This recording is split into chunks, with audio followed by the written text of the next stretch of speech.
By staying in this meeting, you consent to being live streamed. Seems to be. Close your eyes, turn it down, let it go, let it go. Come the morning, look again and see.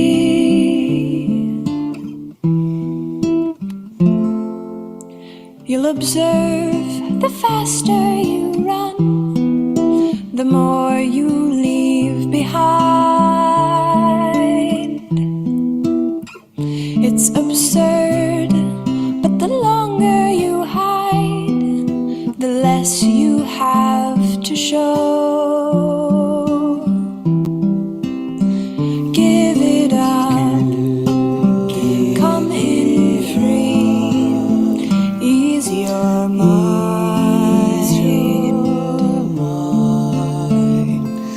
Come the morning, rise again and know. Boys and girls, the tighter you hold, the less you get to keep. In this world, the harder you push, the more you're prone to fall. Come around, lay your head down to sleep. Come the morning, may you find you have it all. You have it all. You have it all.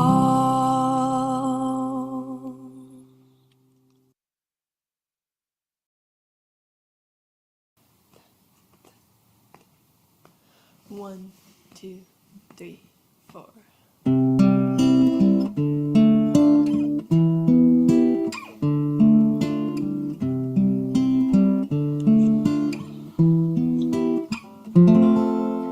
When it seems the harder you think, the less you really know.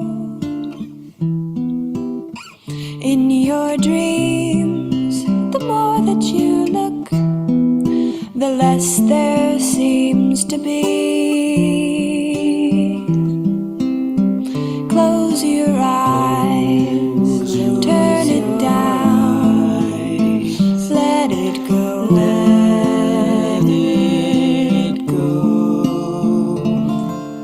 Come the morning, look again and see.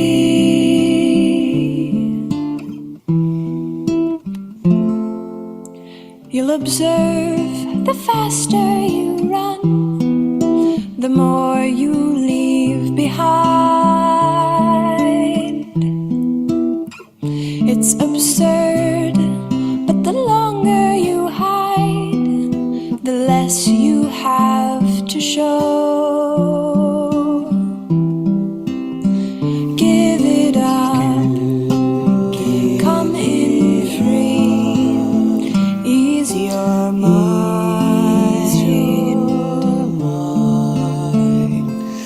Come the morning, rise again and know. Boys and girls, the tighter you hold, the less you get to keep.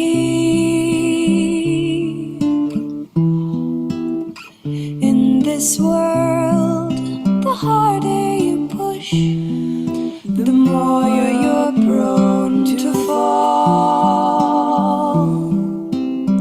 Come around, lay your head down to sleep.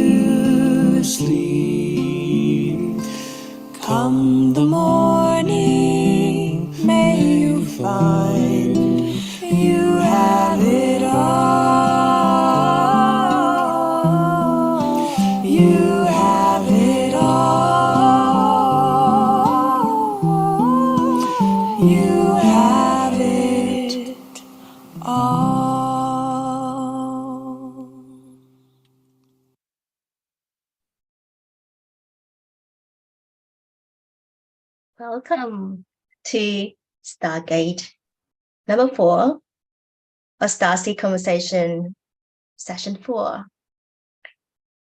It is full moon of Aries. I just wanted to check in with everybody. How's everybody journey with the full moon this time? And when we share of the full moon, I will invite Daisy to come in to actually how is that going to be related to this Stargate number 4 for today's conversations. So that is like a flow of conversation there. And before we do that, I will invite Carl to open the space, and then we'll dive into the conversations. And then Daisy will be in flow with that. And then we will be invite Maria for our Qi Gong practices for grounding exercise or practices of Qi Gong. And then we'll have a break, and then we will be a lot more creativities at the back. So yeah. So over to you, Kyle. Thank you, Lillian. Thank you, everyone, for being here. So today, with the full moon, we're just going to honor our inner fire and the inner fire within the earth to just transmute everything into that no longer serves us, so that it can be transformed into beautiful creativity and passion and just that zest for life. Just honoring the fire within us all and the light and the love that we are. So just gonna call in sacred space. So honoring our ancestors, the caretakers of the land in which we reside, honoring Mother Earth, Mother Nature, Mother Gaia, honoring ourselves in our heart for being here and for connecting as one heart. And we're also going to honor the goddess Kali Ma and goddess Bridget. So Kali Ma is going to help us and just fully be in that full surrender and that transformation. And then Bridget is going to help us with fueling our passion and our creativity and just that zest for life in all areas of our life. We're just going to ground into Mother Earth, Mother Nature, Mother Gaia as one. So just moving from our head space to our heart space and just taking 3 deep breaths as we just melt into our heart as one.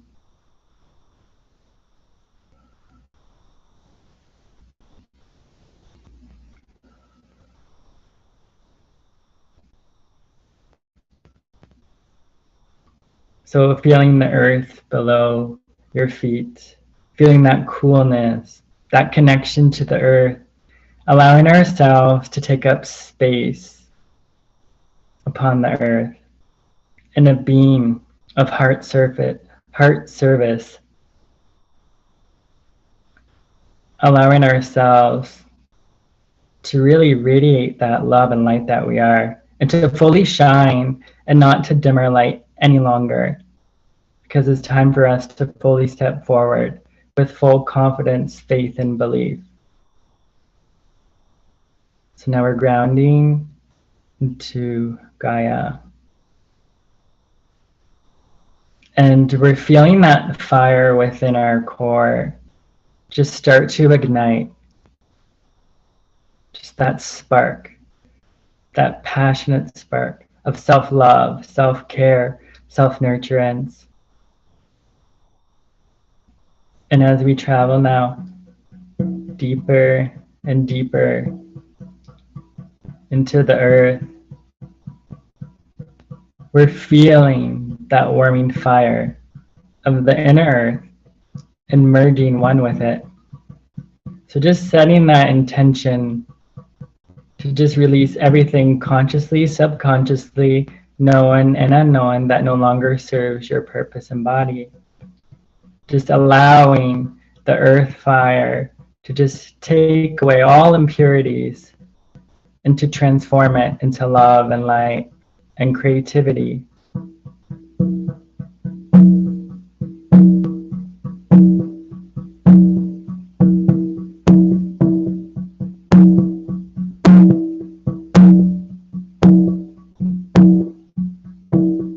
just feeling that warmth within and the warmth all around us and embracing it fully and allowing that warmth to be within our hearts.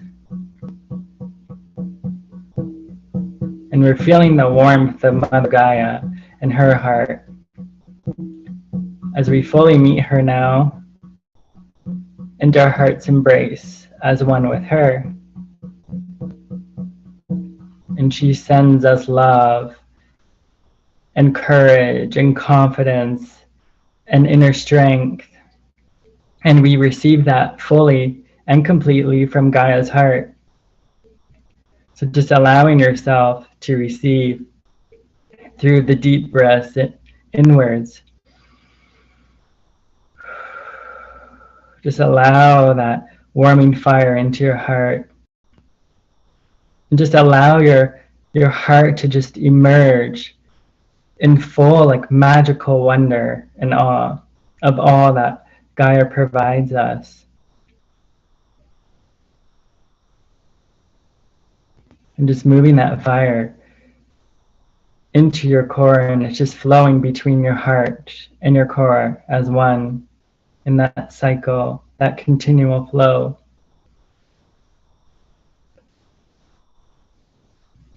And we thank Gaia for being with us and for gifting us our heart and core fire. And now we bring it back into our physical being. So moving into your feet, your ankles, your legs,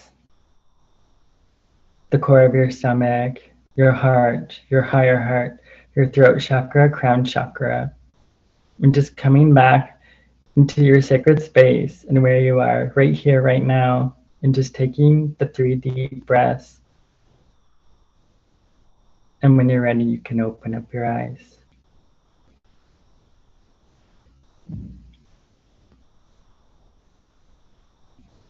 Thank you, thank you, thank you. Blessed be, and so it is. And the safe, sacred space is now open.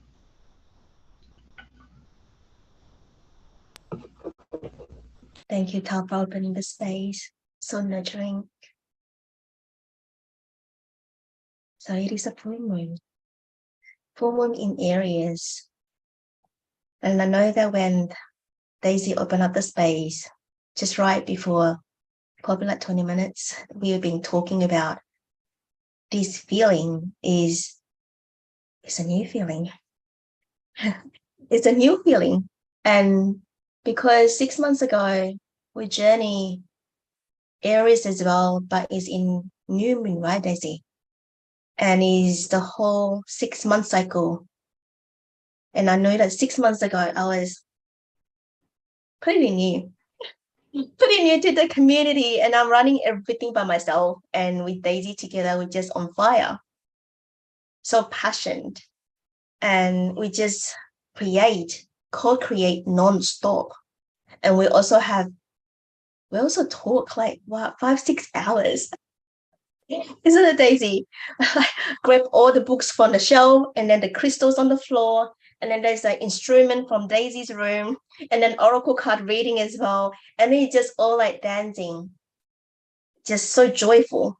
And then like, let's do this again. And today we reach the 6 months. So Sacred Heart Valley only opened from the 22nd of February until now. It's only 8 months old.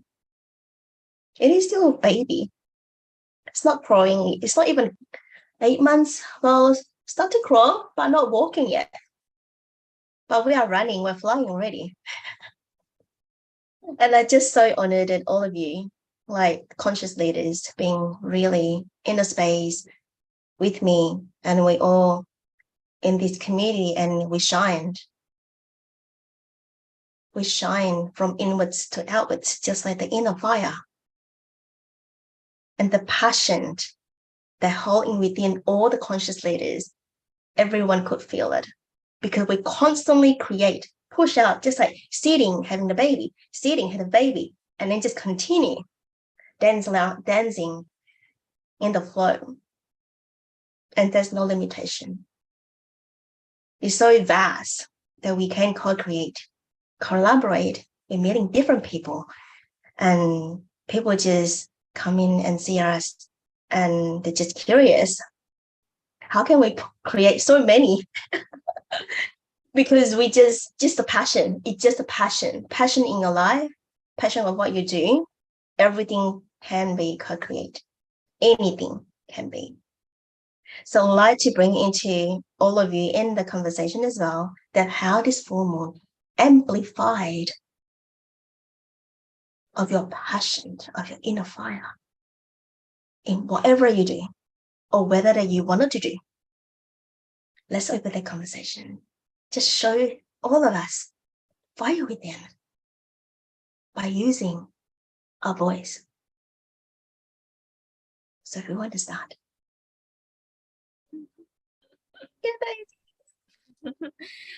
Yeah, it's so beautiful, Lillian. Yes, you're right. When we actually journeying the fourth dimensional Stargate is the second time, just like you said, 6 months ago. New moon Aries, that's when we first time visited the Aries energy. And now the second round is we actually miraculously also landed on Aries, but this time it's full moon. And just like you said, the sacred inner fire, this is the Aries energy, because Aries is like the divine child, which is birthed out of the cosmic womb, which is the Pisces, like Pisces journeying through the cosmic womb, giving birth to this divine child, just like us, fully embodying this light. We come on earth embodying this mission and wanted to know who we truly are. And the whole journey, taking on this warrior journey, is to know ourselves better. So this is that sparkling light of that Aries fiery spirit. We are ready to conquer the world, and through journeying through the wheel of the year, we learn about ourselves better and deeper. And this season right now, the Aries new moon is in opposition with the sun. Also, in the sun is in conjunction with Venus, so there's deep inner love that coming in, like how much we can embody the love of the self and the love with others, because the sun is in Libra, which is calling in for the relationship. We can be examined with all the relationship in our lifetime, because when we working with the full moon energy, it's not just the moon, it's also the sun. So with the working with the sun and the moon, it's not either one, it's actually birthing out the embodiment of the earth. Both the sun and the moon, we're coming into the center of the earth, which is our own embodied body energy. So when we enter into this season, we are balancing, dancing with the Libra and dancing with the Aries, which bring in the higher octave of love and deeper love for the self and deeper love for life itself. And also the Aries full moon is in conjunction with Chiron. Chiron is a wounded warrior, which is our own self, like collective ancestral lineage, all coming in through calling ourselves to work with our shadow aspect, to see in the darkness which part ourselves we haven't been able to give a voice to. So just like Lillian said, we speak, and through our voicing, and which is actually the voice is the Mercury energy. Mercury right now is in Gemini, which is like speak. We give it a voice and speak through creative expression, which is Jupiter. Jupiter is in opposition with Mercury, which is so perfectly aligned and feeling, and Jupiter is in closest to Earth as ever been in 109 years. If we go out, we can see the brightest star is Jupiter. We're feeling into this huge expansion and deep compassion, because Jupiter is in conjunction with Neptune, which is a deep compassion for the all, for the universe, for everyone in life. And we're feeling into this creative expression and compassion and dancing with this creativity, because Jupiter is in this location of the sacral chakra. So through the sacral, through our womb space, we're feeling into every aspect of our life, embody the self, and then give it a voice. Speak, we speak, and we create. So this is what I'm feeling. Thank you. Thank you, Lillian. Thank you, Daisy, so much. And I'd like actually to welcome all the audience here today, the present in Zoom. Jennifer. Hello, Jennifer. Thank you for coming again. And Maria, of course. Hello, Maria. And Claudia and Christina. I just wanted to check if Christina can come, can be online or can be later on, because Christina is, well, because she come online, we have a Month of God activations. There's actually one I will be playing. So I'm not sure whether Christina can come online, maybe explain a little bit later on. If not, it is okay. So Christina, you can do in the chat whether you can come online later on to explain in your own voice, as because we are sharing our voice. Or you can type that it's okay. I can just play the video, which is on the Facebook. So yeah. So right now I have my microphone. Hello, everybody. Sorry. Hello. Hi.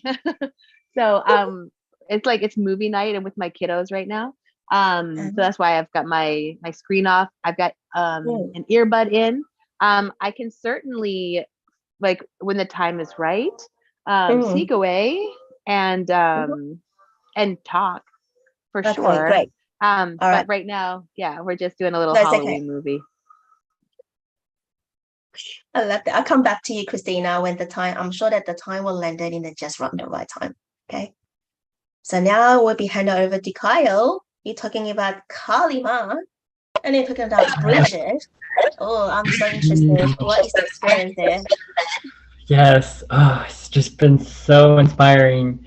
So with Bridget, so she's definitely helping me to tune back into like my love of music through like my Irish whistle. So I've been really diving back into music. Like it's been coming in waves all throughout my life. Like I used to play the clarinet, and I stopped playing the clarinet because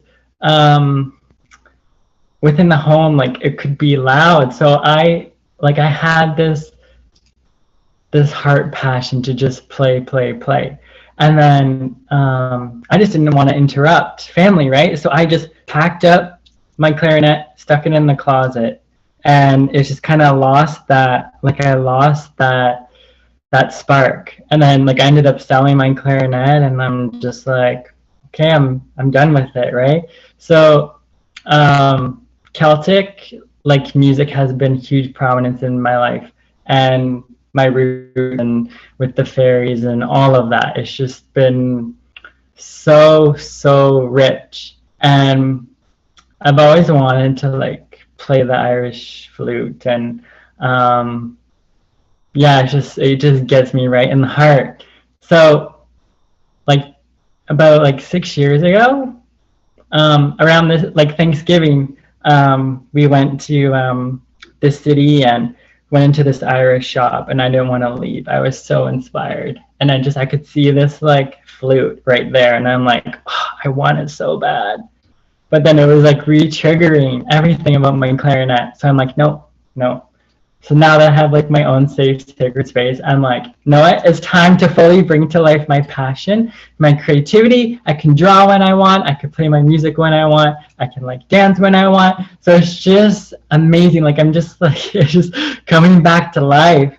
And yeah, just with Bridget, it's like that, because like I have a black cat too, and Bridget, she's very connected to animals as well. So she's definitely like a soul sister, and I've been really hearing her like through my ear like since Thursday, like nonstop. And like I told her, I'm like when she came through, I'm like, I need to go to bed. I'm like, you could talk to me in the morning. So she was like talking. So it was just like this like excitement and joy that was just back within like my being in my heart, and I'm just like, yes, I receive, thank you. So yeah, I just been like playing like the flute for a bit now, and then now with Kali Ma, this moon has been the most intense ever. But I'm just like allowing all the energy to flow through me and allowing my voice to be heard, not like stuffing down like my feelings anymore. I used to feel like when I would not allow myself to speak, I would feel like my solar plexus like crunching, like scrunching, like, and I'm like, no, not anymore. I'm like, no, you can make your point across, but in a kind, empowering, and loving way. And that's what I've been doing this full this full moon. And yesterday was definitely a challenge. And Kali Ma came through twice, and I at first dismissed it. I'm like, nope, nope. I'm like, nope, just letting that go. And then she came back again twice today, and I'm like, okay, I just at work I was like just holding the space, and I'm like, okay, I fully surrender to like Kali Ma, and I'm like, I fully embrace you, and I just allowed her to just like move through me, and I'm just like, this like fire of like passion and creativity in my heart is just like ignited like never before, and I'm just really allowing it to flow and not being afraid of the fire. So just that's where I am right now. So thank you very much. Thank you.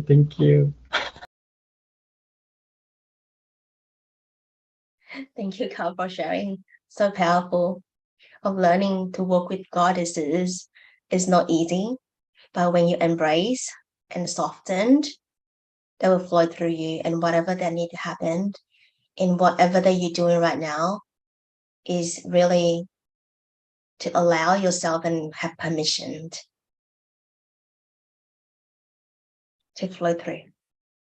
So just like what you do, just like ding, you just receive, and then it will walk like thought that it's gonna be harsh, but it's actually not. But it's just a lot of learning. So yeah, thank you for being one of them, the embodiment. Thank you. Yeah. So now, Jennifer. Hello, Jennifer. Hello. Hello. How's the full moon today or this week? How your journey for this week? I mean, just started the week too, though. I mean, not just this week just started. Just like 2 or 3 days. How do you feel that? Is there any changes? Do you feel into the moon? If you're not, it's okay, but just consciously feel into like what's happening in my life. So yeah. I'm not really quite sure. Sorry.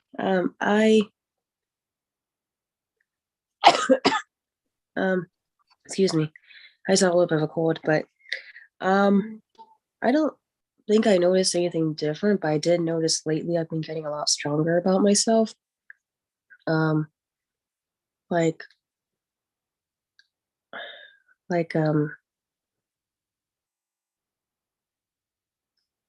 noticed that I'm starting to understand myself a little bit better, but I don't know. It's hard to explain it. I've been kind of meaner, I guess you could say that. A little bit more bolder than before.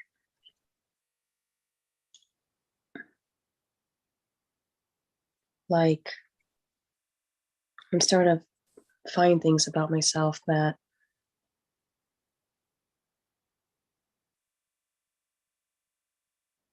I don't know. I've changed a lot. I mean, I realize I've changed for the whole week. Sorry.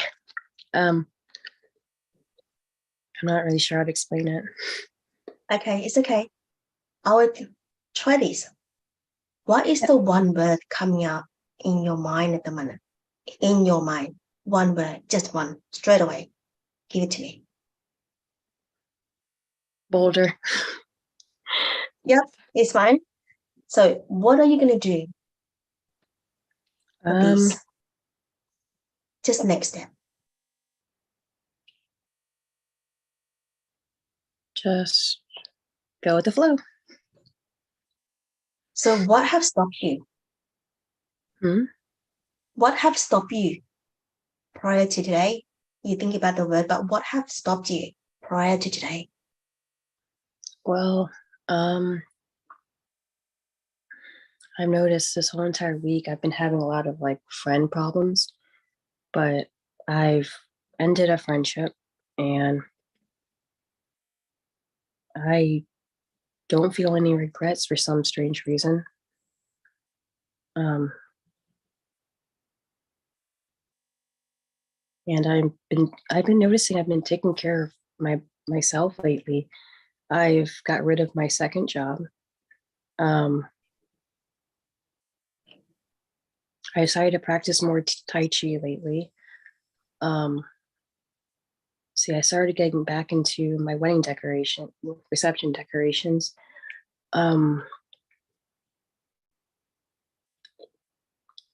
Decided to start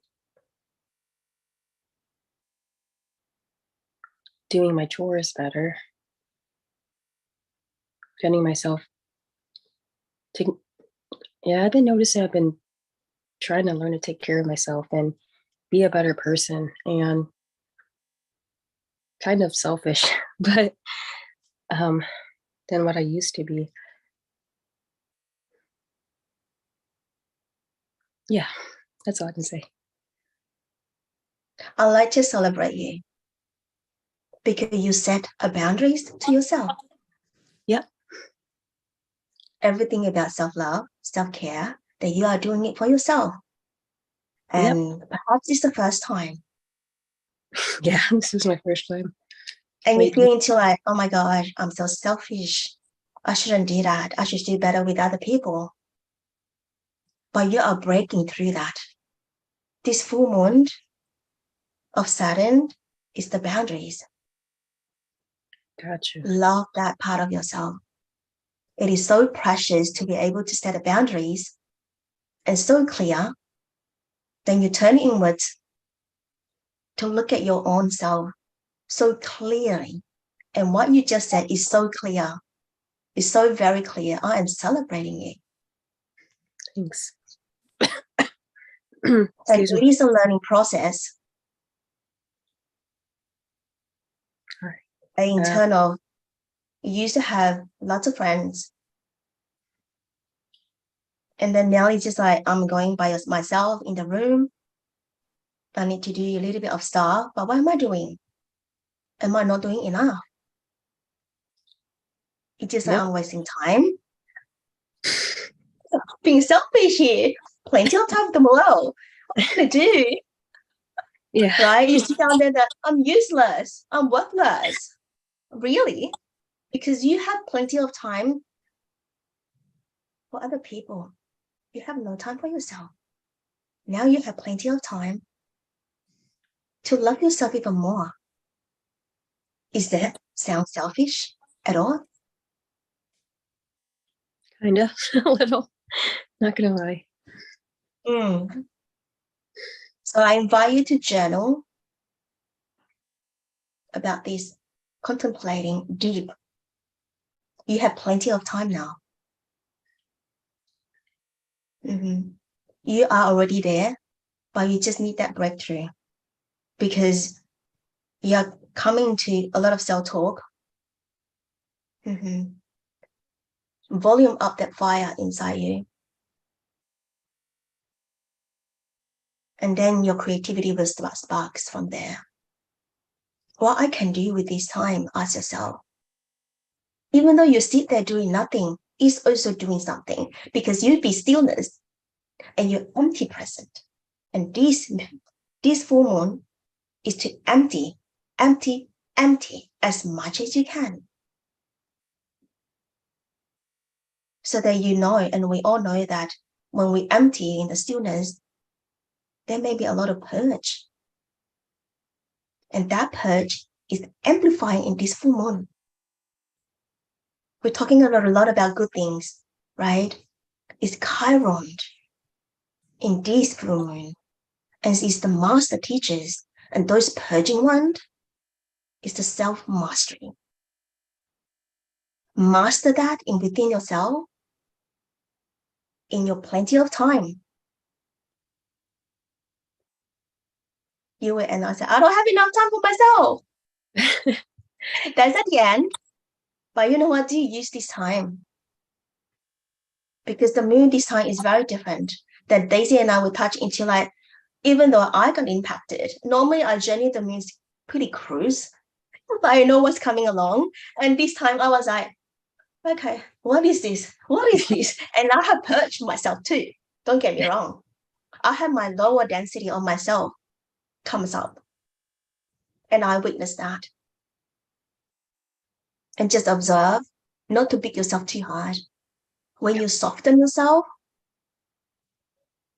you open and you accept and knowledge. It's so important you acknowledge yourself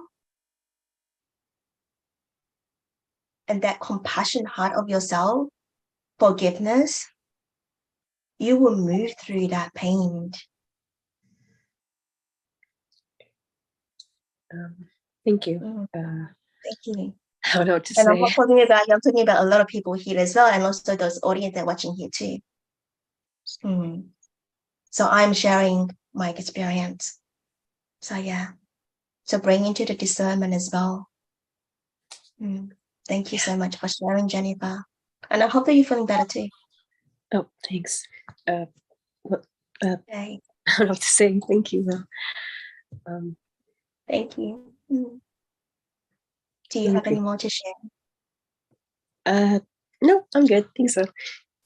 Thank you. Yeah. Thank you. Christina, since you're online, you look like you can talk. Come on in. Yeah, I snuck away from the Addams family. Gonna shut the door. So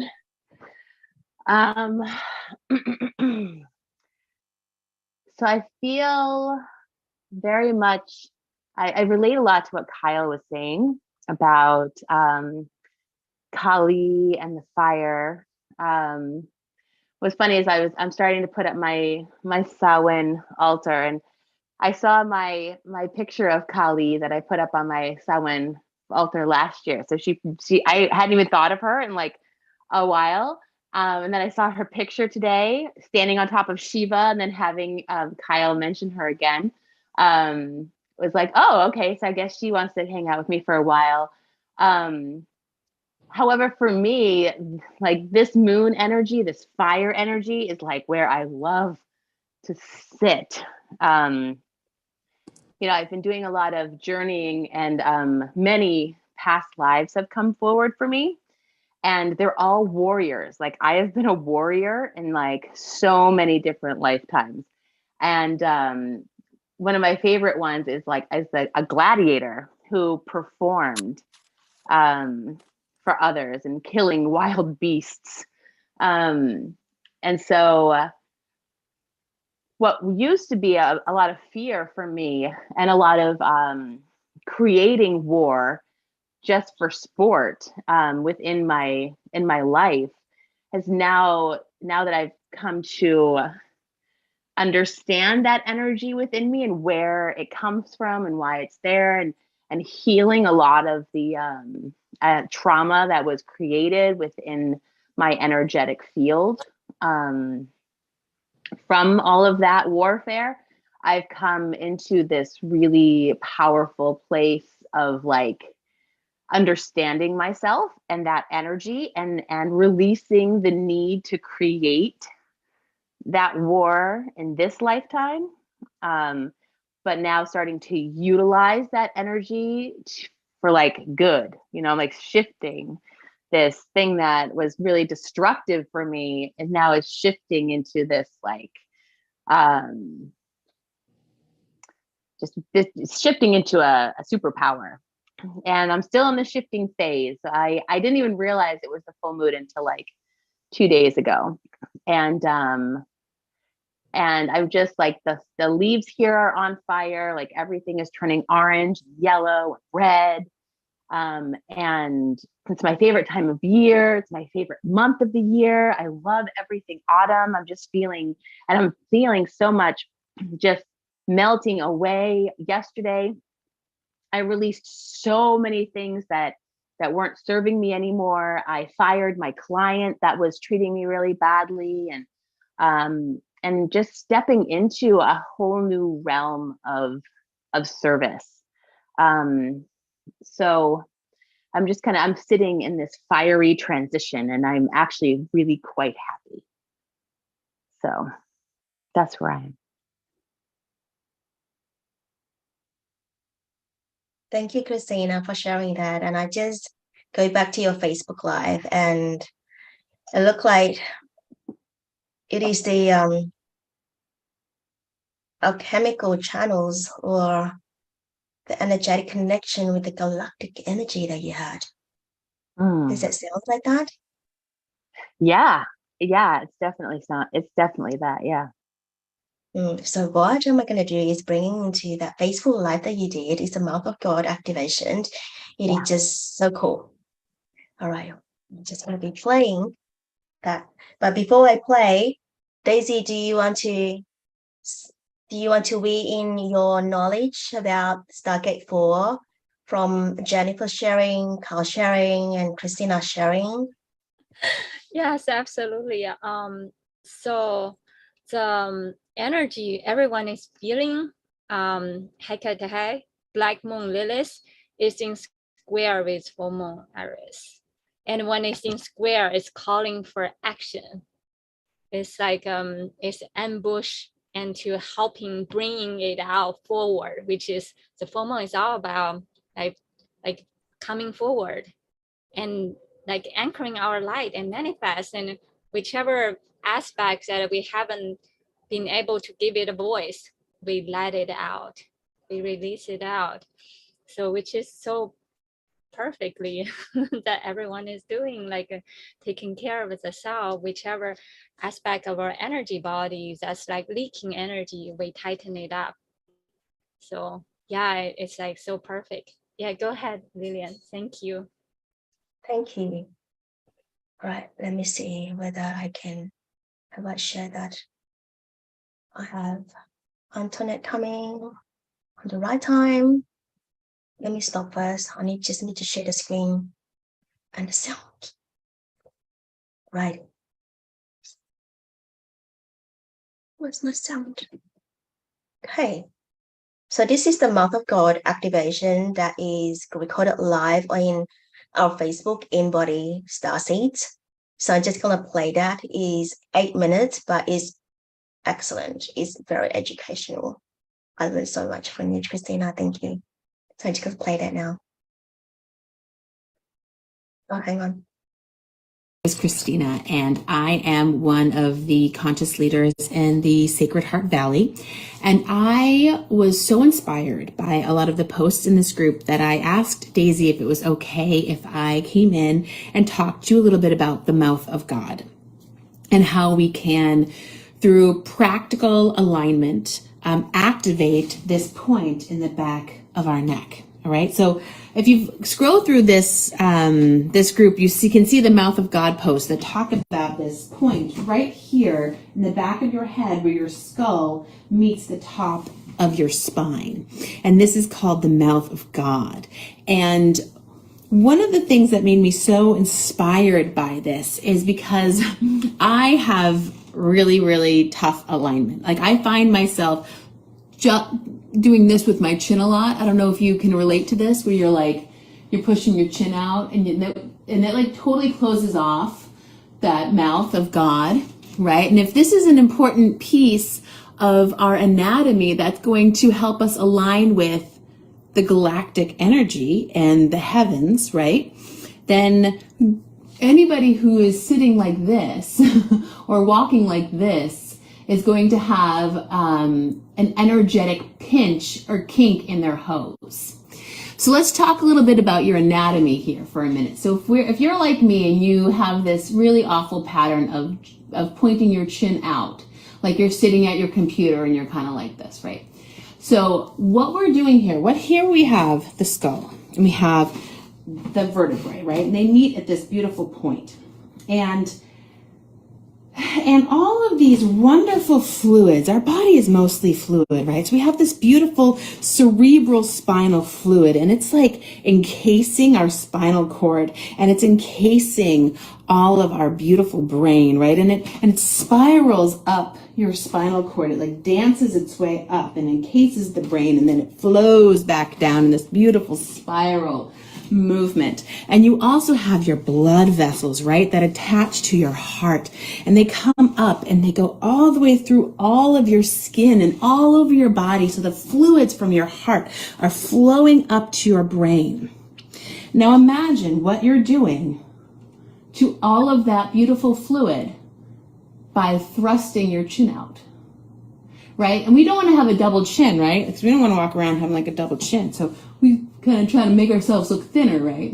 So we throw this out, and then we kink all of the beautiful hoses, our blood vessels, our spinal cord. We're putting all of this blocked energy, and we're stopping the connection, the communication between our heart and our head, and we are kinking that energetic connection between our body and our mind, and we are kinking the energetic connection to the earth and the sky through our vessel.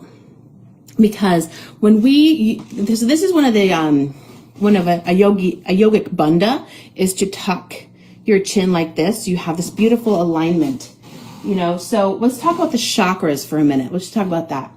So we've got our throat chakra, third eye, and hello, Elizabeth, and the top of our head, right? And this is our crown chakra. It is aligned with our pineal gland, right? Which is called our God gland. And that we really, really would love to, if we want to align with source, we want to align with God, we want to align with the heavens, right? We want our crown to be, you know, parallel to the heaven. So the heaven can really bring down its beautiful energy and connection and radiate through our crown, right? And that energy soaks down through the chakras and goes into our body and down into the earth. Like we are this energetic channel that is moving energy from Gaia, from like the core, the center of the earth, and moving it up through the cosmos and back down, right? So that alignment of our chakras is so important, and feeling the openness of the mouth of God to allow that perfectly beautiful alignment and channel. So that because look at this, look. So if we're thrusting our chin out like this, right? Our chin is thrust out like a lot of us do. What are we aligning with heaven? We are aligning our cerebral cortex here. This is our thinking brain right here. This is that. So then what we're doing is we're aligning our thinking brain, and then we're aligning it to our cerebellum, which is our primal brain, our total animal center, right? So we're aligning our thinking brain, so our ego, and our primal energy, which is our animal, right to heaven. So that's the energetic channel that we're creating. And that is why a lot of us, I think, are starting to have some miscommunications with source, or we find ourselves misstepping, or not sure if we're actually hearing God, and, you know, getting into these kind of mixed messages thing. So I really feel like this mouth of God, like think about what a mouth is. A mouth is where we communicate, right? And when we open it, that's where we send out our sound vibration. So if we can remember to keep the mouth of God open, we can create that beautiful energetic channel that reaches up into the heaven, so source can really funnel in all of that beautiful information, the channeled messages, the images, the unicorns, the dragons, all those things that source is waiting to send to you. But if we're kinking the hose and only offering up our thinking mind and our primal energy, we're actually not serving the greater purpose, right? So that mouth of God, that bandha, that beautiful chin lock where we tuck that chin and feel and be aware of like over tucking too, because we don't want to do that, because then that's just like, now we're shutting off the front and we can't talk, right? So we want to find parallel, open, and that beautiful curve, like your spine. Everyone says straight spine, right? The spine is not straight. The spine is like an S, like two S's. It goes whoosh, whoosh, whoosh. So we want to find that curve. The spine is fluid. It's got movement to it. And the more that we align with that beautiful curve, the more we're going to find ourselves in alignment. You know, I used to always get super triggered when people were like, are you in alignment? Get in alignment. And I'm always like, in alignment to what? So this is offering us, the mouth of God is offering us an opportunity to physically align ourselves with heaven by remembering to just keep it open and allow for this beautiful movement. So that is my offering for you today. I hope that you enjoyed it. If you have any questions, you know where to find me. And I would love to hear if you're a chin thruster like me, and if this mouth of God Bunda alignment helps you. I hope you have a beautiful day, and I will see you soon. Bye. How good is that? Because now everybody check their chin, whether it's tucked down or but when I watch this, I think this is the third time that I watch. Nowadays, regardless of our age, we have the fun. We are constantly like this. And we don't even look, even though you cross the road. So a lot of people have difficulty of talking and sharing. A lot of typing, constant typing, or even talking. So that is the next generation. Wow, huge.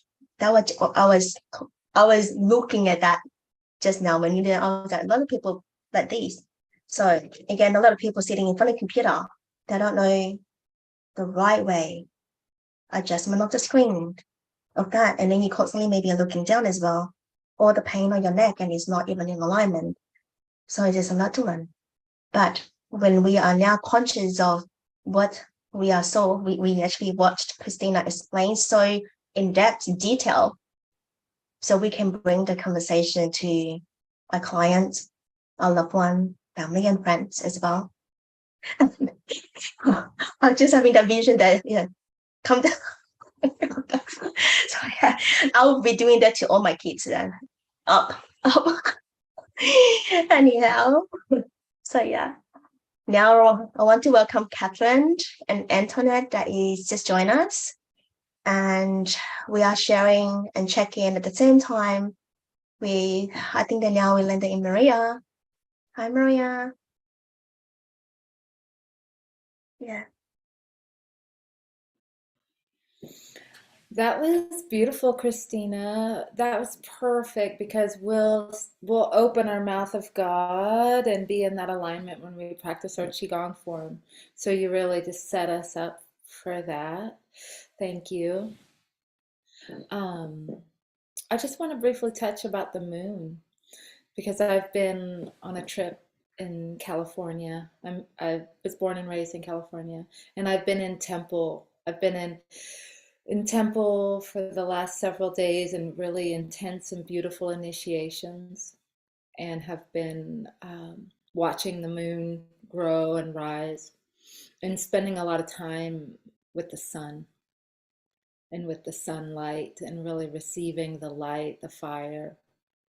And today I've heard 3 women share that they were warriors, right? And I too have trained, and also, 3, now maybe even 4 women share their warrior path today. And I was trained martial artist, so, and then how I'm in a state of the warrior path, how important that is, how to like hold your ground, be yourself, protect, right? And at the same time, I'm really done fighting, right? I'm really done fighting. And, and even Tai Chi, when I first started teaching Tai Chi, I didn't understand this. I was like, what? I had a student, I was showing her, it's a Japanese word, bunkai. I don't know the Chinese word, but bunkai is practical application. So every time you do something, there's a reason that you're doing it. So when I move my hand, I'm not just moving my hand, I'm catching the wrist, and now I'm catching the elbow. Now I'm redirecting, now I'm elbowing, now I'm doing something, right? Everything, even if it's smooth and graceful, there's a reason for it, and it has to do with self-defense to control your opponent. And so I was doing this teaching, and she was like, I don't want to learn any of that. And I was like, this is Tai Chi. I know you think it's something groovy, but this is a martial art. I don't want that. And I was like, okay, brush a stick out of your face. Needless to say, she didn't come to too many classes. And now here I am, I don't know, 5, 6, 7 years later. And I'm like, now I'm learning and do Qi Gong, and which is a form of Tai Chi. Tai Chi comes from Qi Gong. But I'm into the animals. I'm really into the animals and embodying the animals. And while I can tell that there are sweeps and kicks and punches and chokes in these movements, it's like I'm not doing that anymore. I'm embodying a creature, a tiger or a bear or a bird or, a turtle or even the monkey, right? And so it's really interesting to watch. I can totally embody the warrior, and how I'm still embodying the warrior with surrender. Not like surrender like I'm quitting, or like surrender like I'm done, but it's more just surrender, that through that surrendering, I'm actually feeling myself become more luminous and more capable to wield the power that I am entrusted in. Whereas before, I might have used all my power as a weapon, or to block it, or to attack. Now I don't have to do that. So I'm only speaking to that because I heard it 3 times. So I'm just bringing it. That must be important. So the full moon for me has been my guiding principle, and I knew I was going to be home when the moon was full. So here we are. I got home last night. So I would like to share. Are we ready to do some Qigong? Or do you want to, are we checking in? Or are we doing the Qigong movements? No, we can continue to do, we can continue with the Qigong, and then we can come back again. So yeah. So I think that we all Okay. ready to move a bit of embodiment here. So yeah. Okay, well then let's find our feet.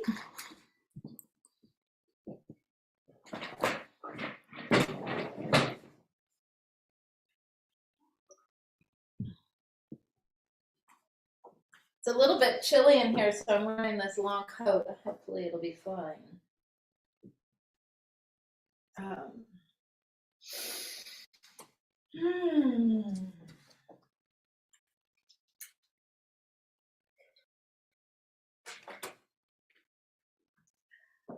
Okay, we are going to practice Zen circles, and we're going to practice a movement called Embracing the Moon. And these are 2 different practices that I'm going to weave into one. So I'm going to just start with a humble bow, bringing your feet together, emptying your cup. And when you feel ready to receive the practice, gently rise up and step out with your left foot. And Zen circles is a gorgeous form that is a water element form.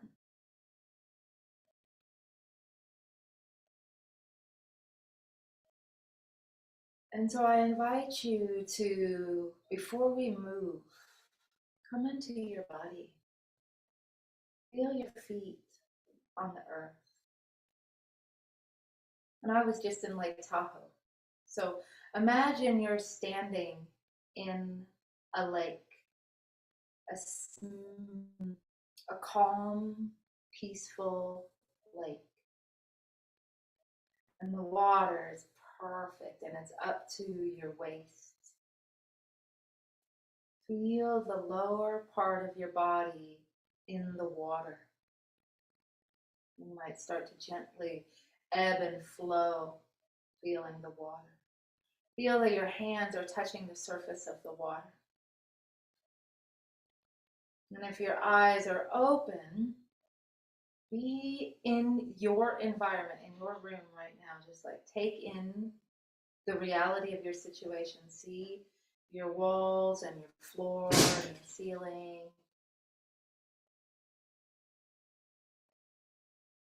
And now I invite you to imagine that lake, that you're standing in the lake. And in front of you is a vast, beautiful mountain range. And this mountain range encircles the lake. And in the most beautiful color, blue, layers of blue. And as you are looking in front of you, you're extending your energy forward as far as it can go. And you're also extending your energy behind you as far as it can go. And you're extending your energy to the right and left of you as far as it can go. And above you is the bright, brilliant sun.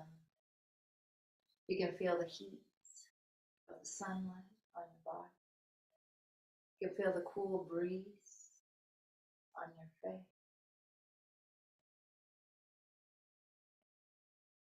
You are in your room and you're in time outside of time.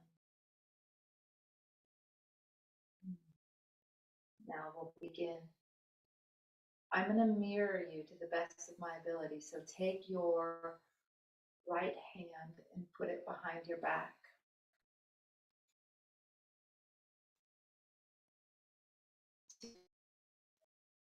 Hinging at your waist with your left hand.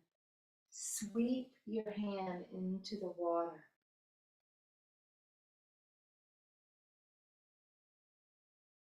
And when you're ready to rise up, rise your hand up out of the water into the light, making a big circle.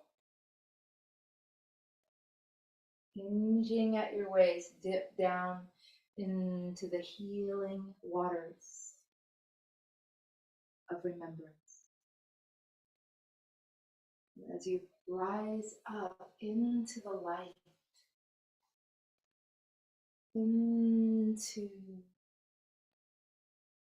everything that you can see, the known world. And as you dip down into the unconscious,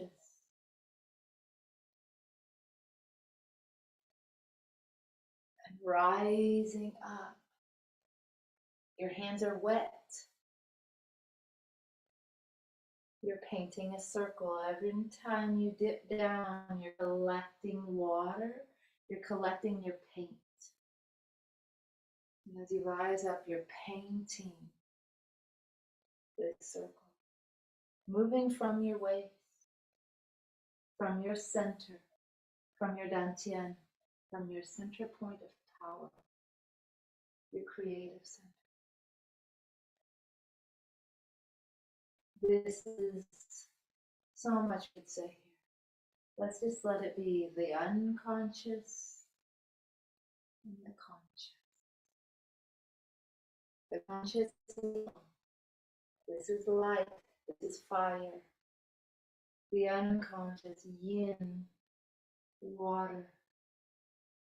The alchemy of fire and water.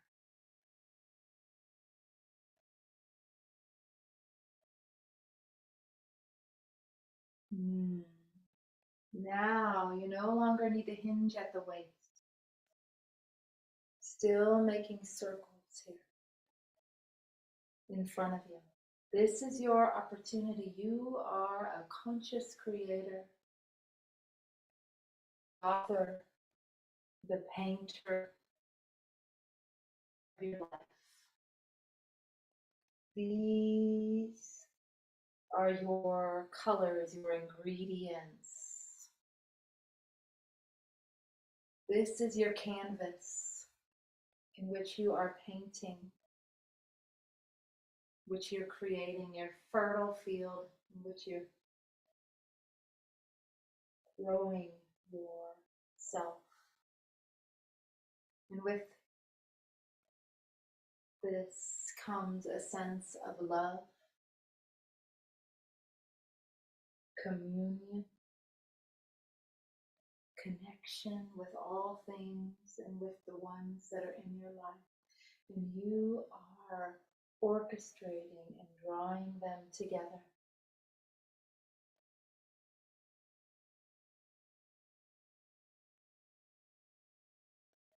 You are the center point in which your life is revolving. And you are consciously choosing to bring to life what serves you.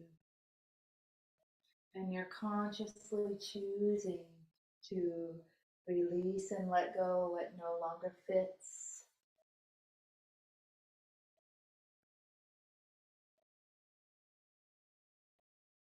All the things you have to do are coming together. They are cohering and spiraling and coming into form. All your desires, seen and unseen work, your prayers, your intention are all coming together, coalescing right here before your very eyes with your very hands.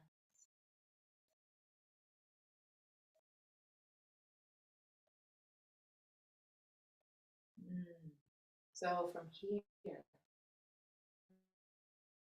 signing in, I invite you to bring your other hand out. And now you are tracing that circle with both hands. We're technically doing a different form now. This is called Embrace the Moon. So you now are using two hands. You're embracing the moon, but we're also embracing your creation. We're embracing your life. We are embracing your loved ones, your world, your health, your service, with both hands. And I want you to make your body big, right? I want you to feel yourself expanding. And then when your hands come vertical on top of each other, start to condense them. You're not shrinking. There's a big difference here. You are expanding here. When your hands come together, they are condensing. They are making it more potent, stronger.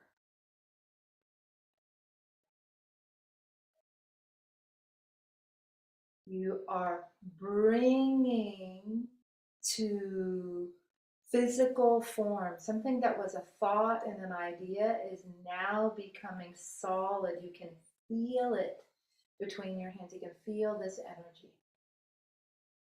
And now I want you to bring it even smaller. You can really feel it condensing into your dantian, into your womb space. Your dantian and womb space are technically two different places. So I just want you to know that. But you're condensing it into your most creative center. And then as you naturally are ready to breathe, you exhale out, you open. And now turn your palms, one palm to the ceiling and one palm to the floor. And with the palm that's to the ceiling, feel the light, touch the light. Feel that moonlight or sunlight, feel the warmth, feel the fire. And let that light warm your hand and warm your arm. And make your hand become magnets that draws the light in. It draws into your palm, down your arm, down all the way down to your dantian. Like let the light pour into your dantian. And now with your other hand that's on the floor, that's in the lake, remember? So feel that water, that moisture, that wetness, the yin. And now with your breath, magnetize and sip up the water up through your palm, up through your arm, up through your shoulder, and then let it pour down into your dantian. So you have fire and water in your dantian. Once you feel them both arriving in your dantian, then you're going to turn your palms back over. And when you breath, you naturally, slowly condense them. Bring your hands closer together, just really feeling. You're not forcing, yet you are. There's substance between your hands. You are encouraging two polar opposites to come together. This is alchemy. There's going to be some transformation that happens here. Let your hands float together. Let your hands float together. Knowing you're condensing and you're creating potential. And once your hands get to around your solar plexus, I want you to take your ball. You have a ball. It feels like a ball in my hand. Turn it over once. Turn it over twice. Because life has changed. Things are turning and shifting and sorting all around you, and you have to stay in your center. Turn it over one more time. Your life just stirred up. Everybody's pot just got stirred, and you're in your center. And when you're ready, inhale, expand, and reach one hand toward the heavens and one toward the earth. And now with the hand that's up toward the sky, again, feel the light. Feel the light beaming into the palm of your hand. Beams of light pouring down your arm, pouring down all the way down to your dantian, illuminating your dantian. And the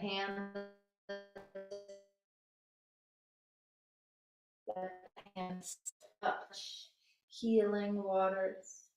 Sip it up all the way up through the palms, up through your arm, up through your shoulder, and then let it pour down like a waterfall down.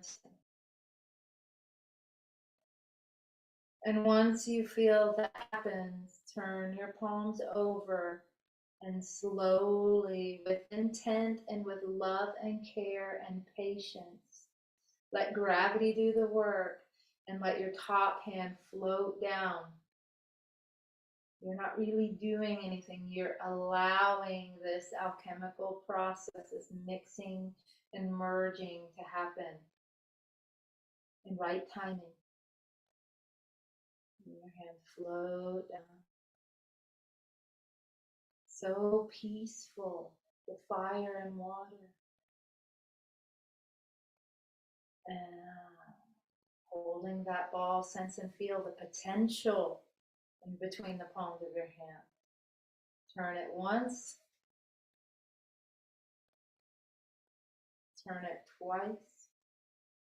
Knowing that our life changes constantly. Turn it again. Staying in your center. Condensing that ball just a little bit more. Potentizing it. Magnetizing it. And feel it. And so from here, there's a lot of places we can go. But since we're working with Zen circles, what we're going to do is I just want you to feel this ball. And I want you to direct this ball anywhere it needs to go. There's a lot of power right here. So I just invite you to just take this ball and put this energy anywhere in your body that it needs healing. And then we're going to go back to the spot. So I'm feeling in my hips. I'm going to pour this energy into my hips. Wherever you need healing, pour this energy in. It's so potent. And now we're going to come back to our ball. Okay? You just let it go beyond your skin, deep into your bones if you need it to, wherever you need. So we're we're just shifting now. We're transitioning. We're coming back to our two hands. Right now, we're steering the wheel, coming back, embracing our creation. We're coming back to embracing the moon, coming back to embracing our life, right? And since we did one side, we have to do the other. So, just in your own natural ease and grace, when your hand naturally opens up and it feels like that right, that left hand wants to just sweep behind your back, just swoop that hand behind your back and keep your right hand out. All right, good, we're all here. Now we're going to continue Zen circles. We're going to go the opposite direction. So hinging at your waist, sweep down with your right hand and trace the water. Collect the water. And when you stand up, bring your hand up, making a huge circle. Your wet, creative, feminine hand. Let it paint your picture. Sweeping down into the unconscious, down into the unknown, and bringing that up to the light of day for you to see it, for you to work with it. A true alchemist knows their ingredients. They know what they're working with. They are the most powerful transformational artists. We have alchemists and Qi Gong practitioners go hand in hand.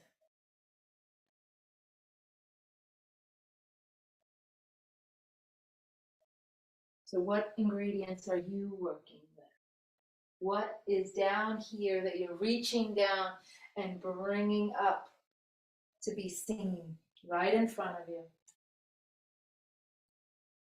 Be honest with yourself. Oftentimes in water, this water is really beautiful and clear as far as you can see, but there are on the edges things you can't see. You're dipping into the unknown. Dip into the unknown. What gift is in the unknown that's wanting to be revealed? In the light of the moon, in the light of the day.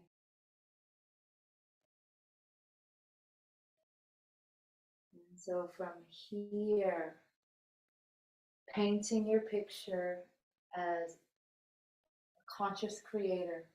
You no longer need to dip. Now we're just continuing to make the movement, moving from our waist. Zen circles. Creating. There is a container, there is form, and within the form there's formless.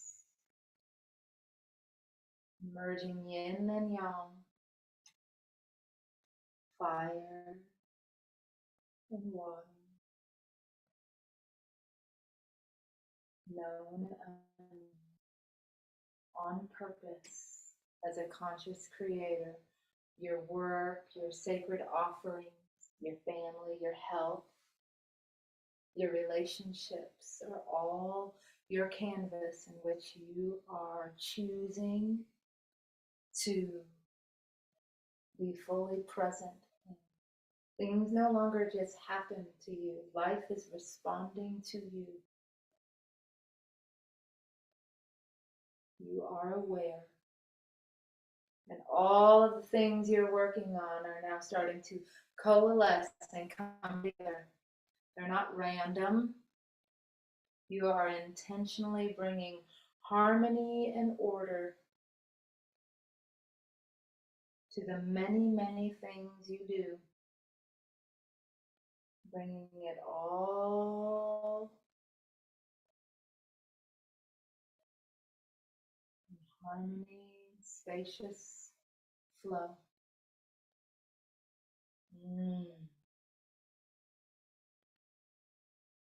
So from here, we could do a lot of different things.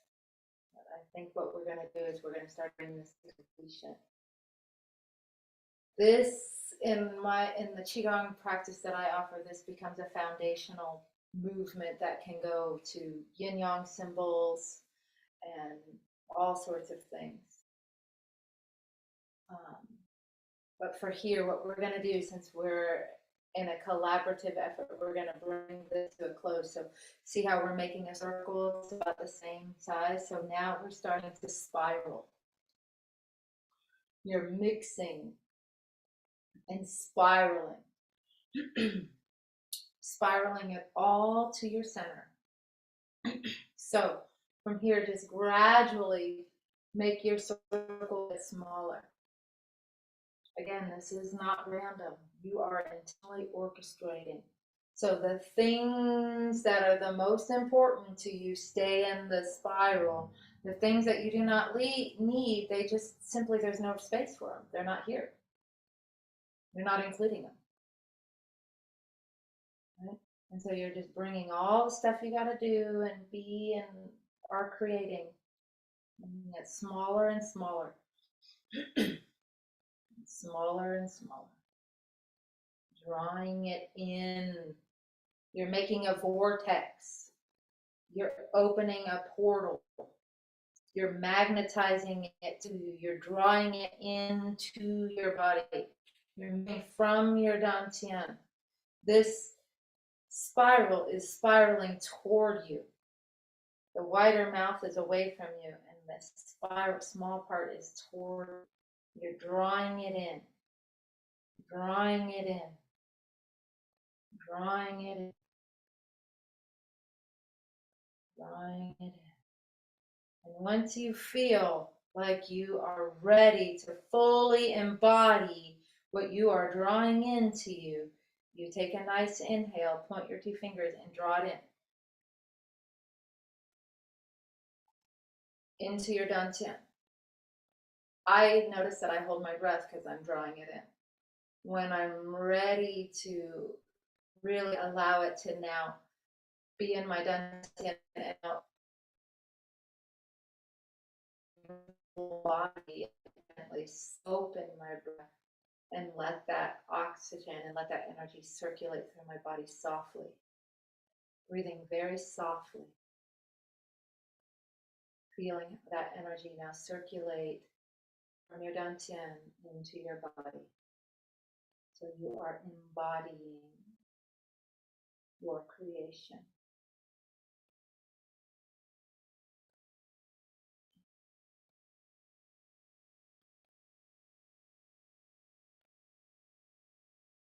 Just holding that feeling in your dantian, in your womb space.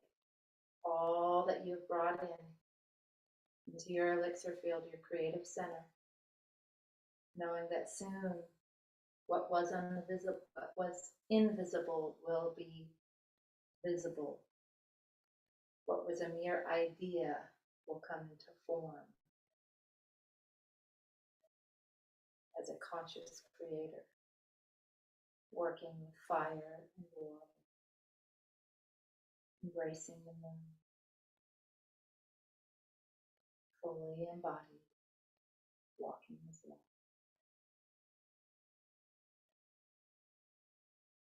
So to leave this with that hand, this makes me want to just go to the next movement. This is the next movement. So next time we practice, maybe we'll do this. We're going to complete. So I invite you to embrace your moon one more time. Bring both hands to your dantian. Bring your feet closer together. Coming to a sense of completion. Feeling you have the mouth of God open, the top of your head lifted. Feeling the soles of your feet kissing the earth. Feeling your hands embracing your own body with such generous love.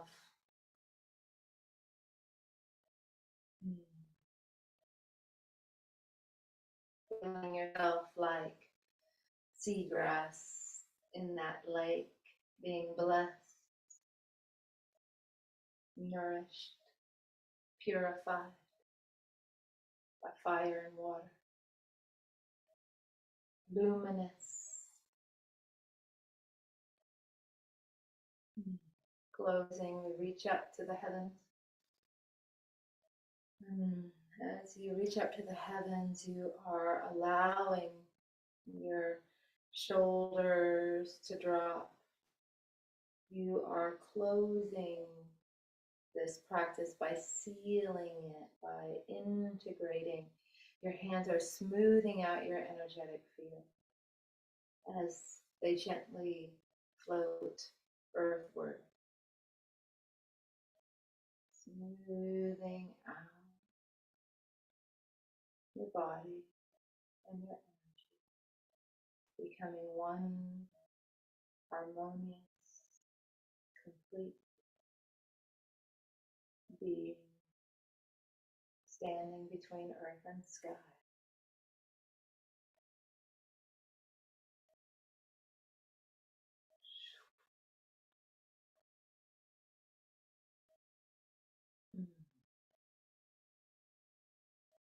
Bringing our feet together, our right hand makes a fist, no longer mirroring you now. Right hand makes a fist. This is your yang hand. This is your light hand. This is the scene. I am a warrior. I will defend you. I will stand tall always. Right? This is Aries. Boom. Here's the yin hand. Soft. Surrender. Listening, receptive. Bring it to your heart. Great lover. Passionate, wise one. Bow. We bow to each other. We bow to the practice. We bow to our lineage. We bow to the moon. We bow to the water. We bow to the mountains, to the sun. We bow to all the prayers spoken and unspoken that have been woven into this circle. Let this great moon amplify and radiate out our blessings,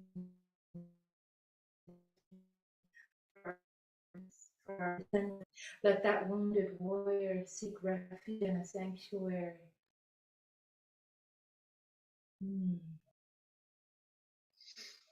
Let Libra teach us to balance as Jupiter amplifies our prayers. We bow to our teachers, teachers, and the teacher within. And when you're ready, inhale and draw that in, that humility and humbleness, draw that into your body. And step out, take up space. The world needs you when you're in a harmonious state like this. You're ready to transmit your message now. Okay, thank you.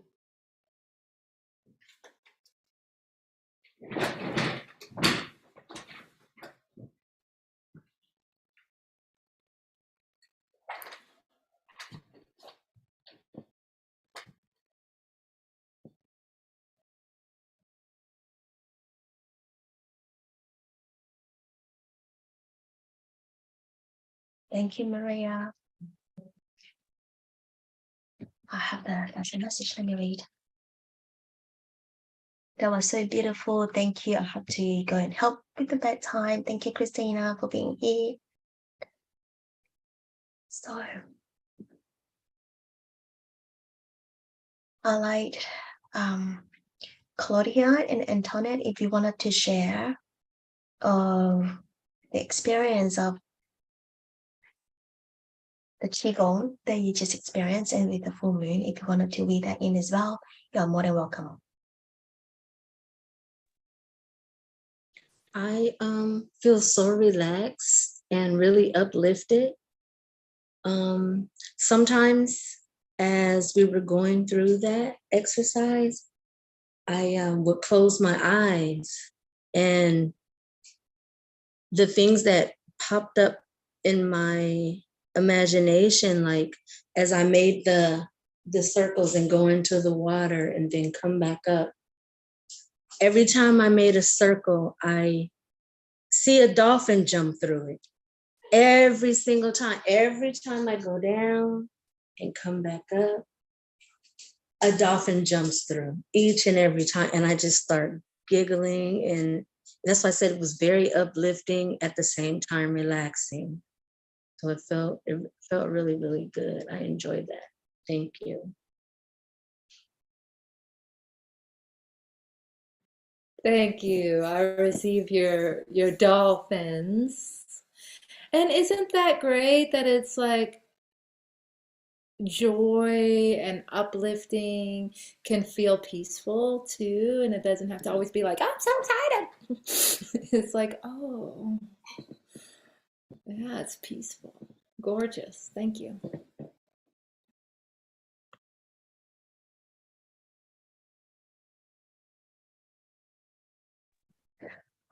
Just reading Carl's response. Thank you very much, Maria. Very insightful, greatly appreciated. Thank you. Claudia, would you like to share?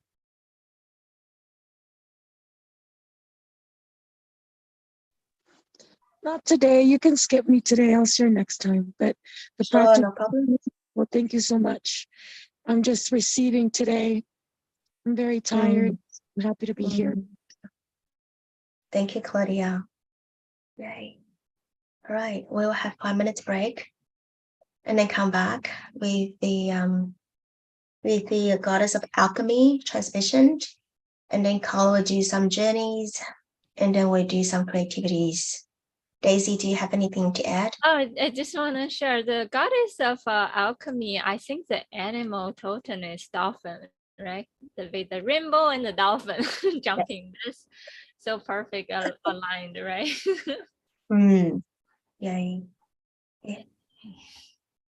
Thank you. That's also, yeah, that's also why, you know, in the beginning when I was like, when you opened us the space, I was like, I hear well talking, like the sounds of it. I was like, oh, did you on the music?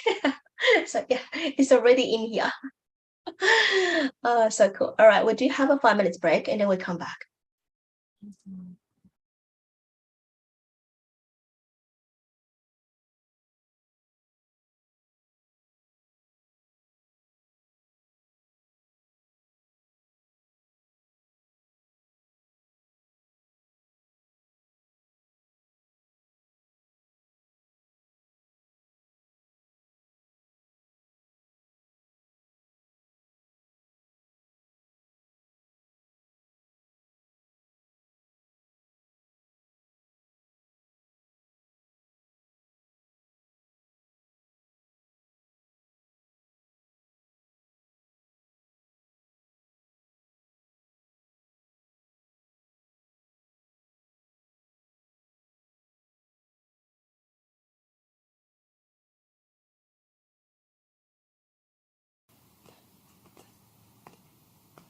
One, two, three, four.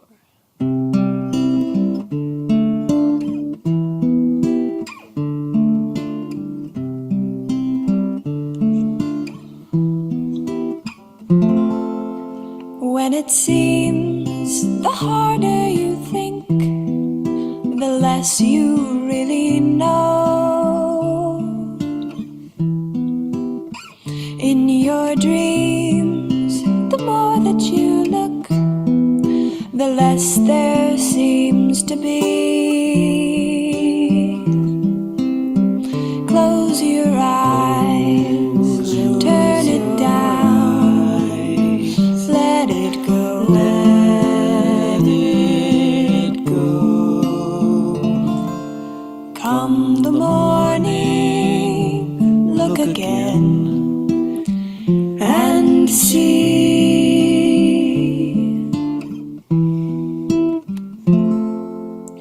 You'll observe the faster you run, the more you leave behind. It's absurd, but the longer you hide, the less you have to show. Give it up, come in free, ease your mind.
for.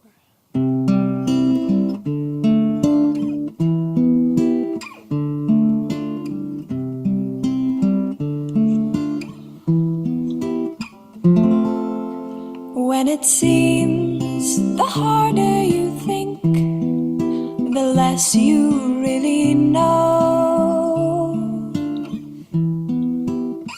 In your dreams, the more that you look, the less there seems to be. Close your eyes, turn it down, let it go, let it go. Come the morning, look again and see.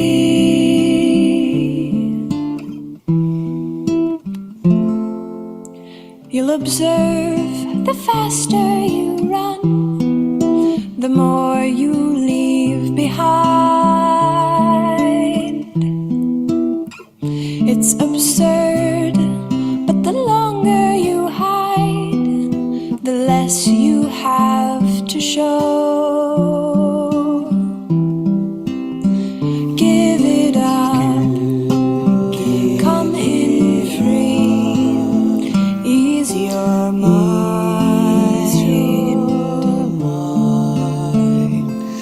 Come the morning, rise again and know.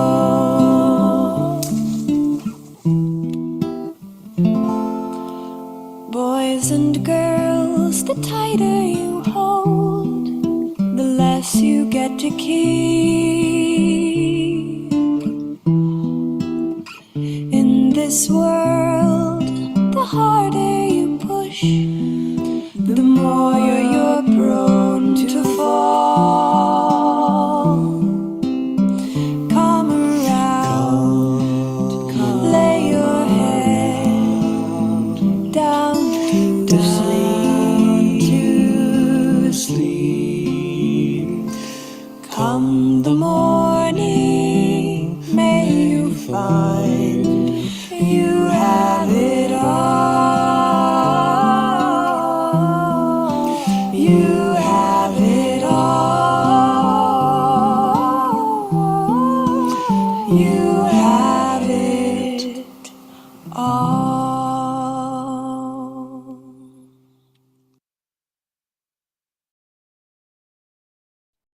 Just let me know if you are back. You can on the screen or off the screen, lie down or sit up to receive this transmission. Is 9 minutes of Goddess of Alchemy.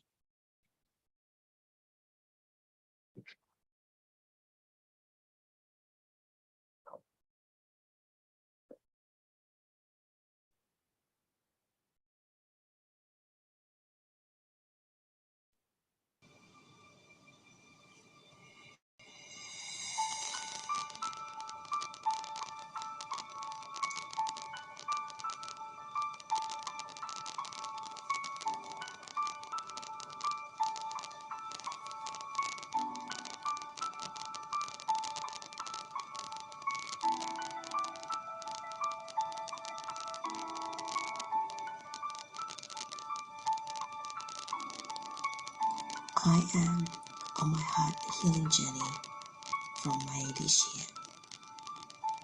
By opening my heart panel by panel, I expand my consciousness.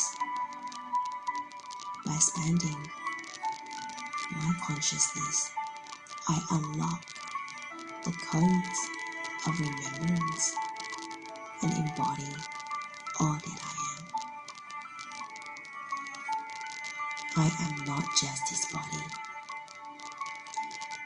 this name, this lifetime. I am not separate from everything around me. I am multiverse, and it is not a place outside of me. I am infinite. I am multidimensional. where all possibilities, timelines, and dimension exist at once. I am consciousness. You are consciousness. We are consciousness.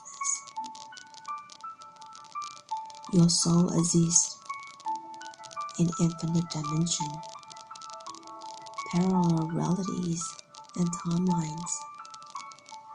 It is bigger than our human mind can comprehend. The multiverse is within you. It is you.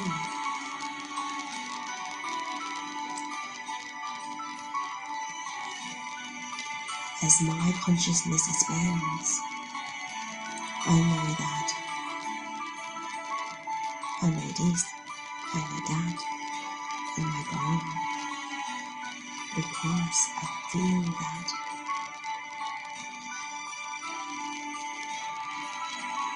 Because I'm able to feel my connection to it all in my body. At a certain of consciousness, I could feel the wind, the water, the fire, the earth, the solar light, the high frequency of light, crystalline light, scalar wave. All it is are energies mirrored within me. All of it is me. I even feel it coming before it is materialized physically. I know it is on its way, and when it arrives, I am not just perceiving the outer world. The outer world is responding to me. I integrate all aspects of my soul as I remember that I am connected to it all. Our consciousness is expanded naturally when your heart is being activated. When my heart is being expanded and activated, I could feel my entire reality shift. When I shift how I view myself in relation to others, I no longer walking in opposition to myself, but in unity and wholeness.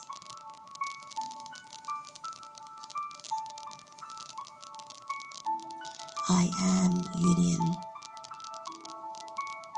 I am wholeness.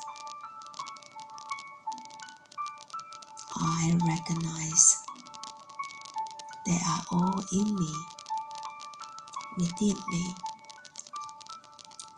I begin to see all around me, and this shift the frequency of every interaction, experiences and creations. Don't create for others based on what you think or they are ready for. Create for you, for what remains in your heart, for your deepest curiosity and joy. This is what the world needs. You.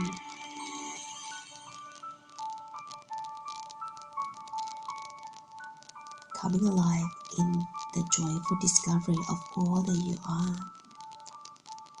You are here to play in the raw discovery of what wants to come through. The new frequencies, the highest expression of you.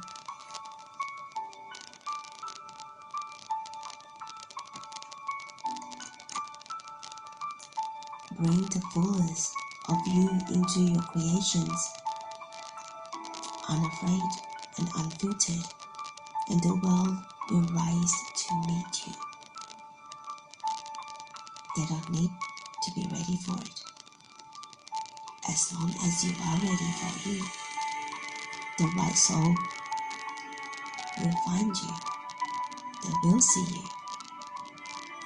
But most of all, you will see yourself, and maybe before you create anything for the world, it is time to create your peace, your stillness, your harmony, your empty presence.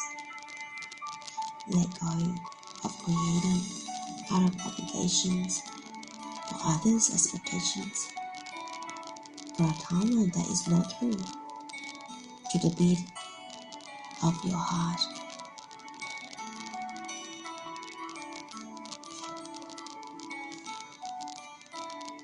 From this space, I am in union. I am in peace. I am freedom.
Thank you for receiving.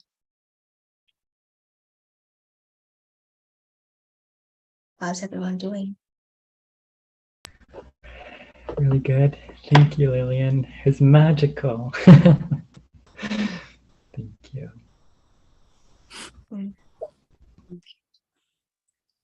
Jennifer? Yeah. Oh, it was amazing. Like I saw so many things. But thank you so much. Though it was amazing. So I could I feel like you can relate to that. yeah. Thank you. You're welcome. Thanks. Antoinette?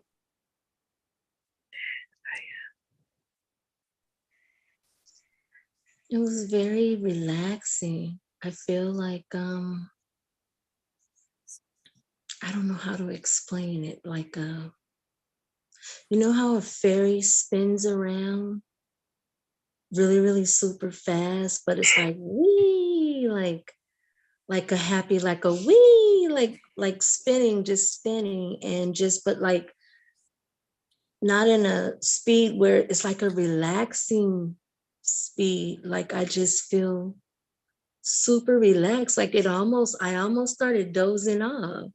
Like really, really relaxed. I'm like, wait a second, a few minutes ago, like I was seeing dolphins jump through the water. And now I like feel like somebody sprinkled sleepy dust on me or something. I feel really super relaxed. Like I'm gonna knock out any second now. Like I feel really relaxed. Oh, that is so beautiful. Thank you. I go to sleep. Oh, Daisy. Yeah, I relate what Antoinette comment on the spinning. That's actually something that I didn't get chance to talk about. The wheel.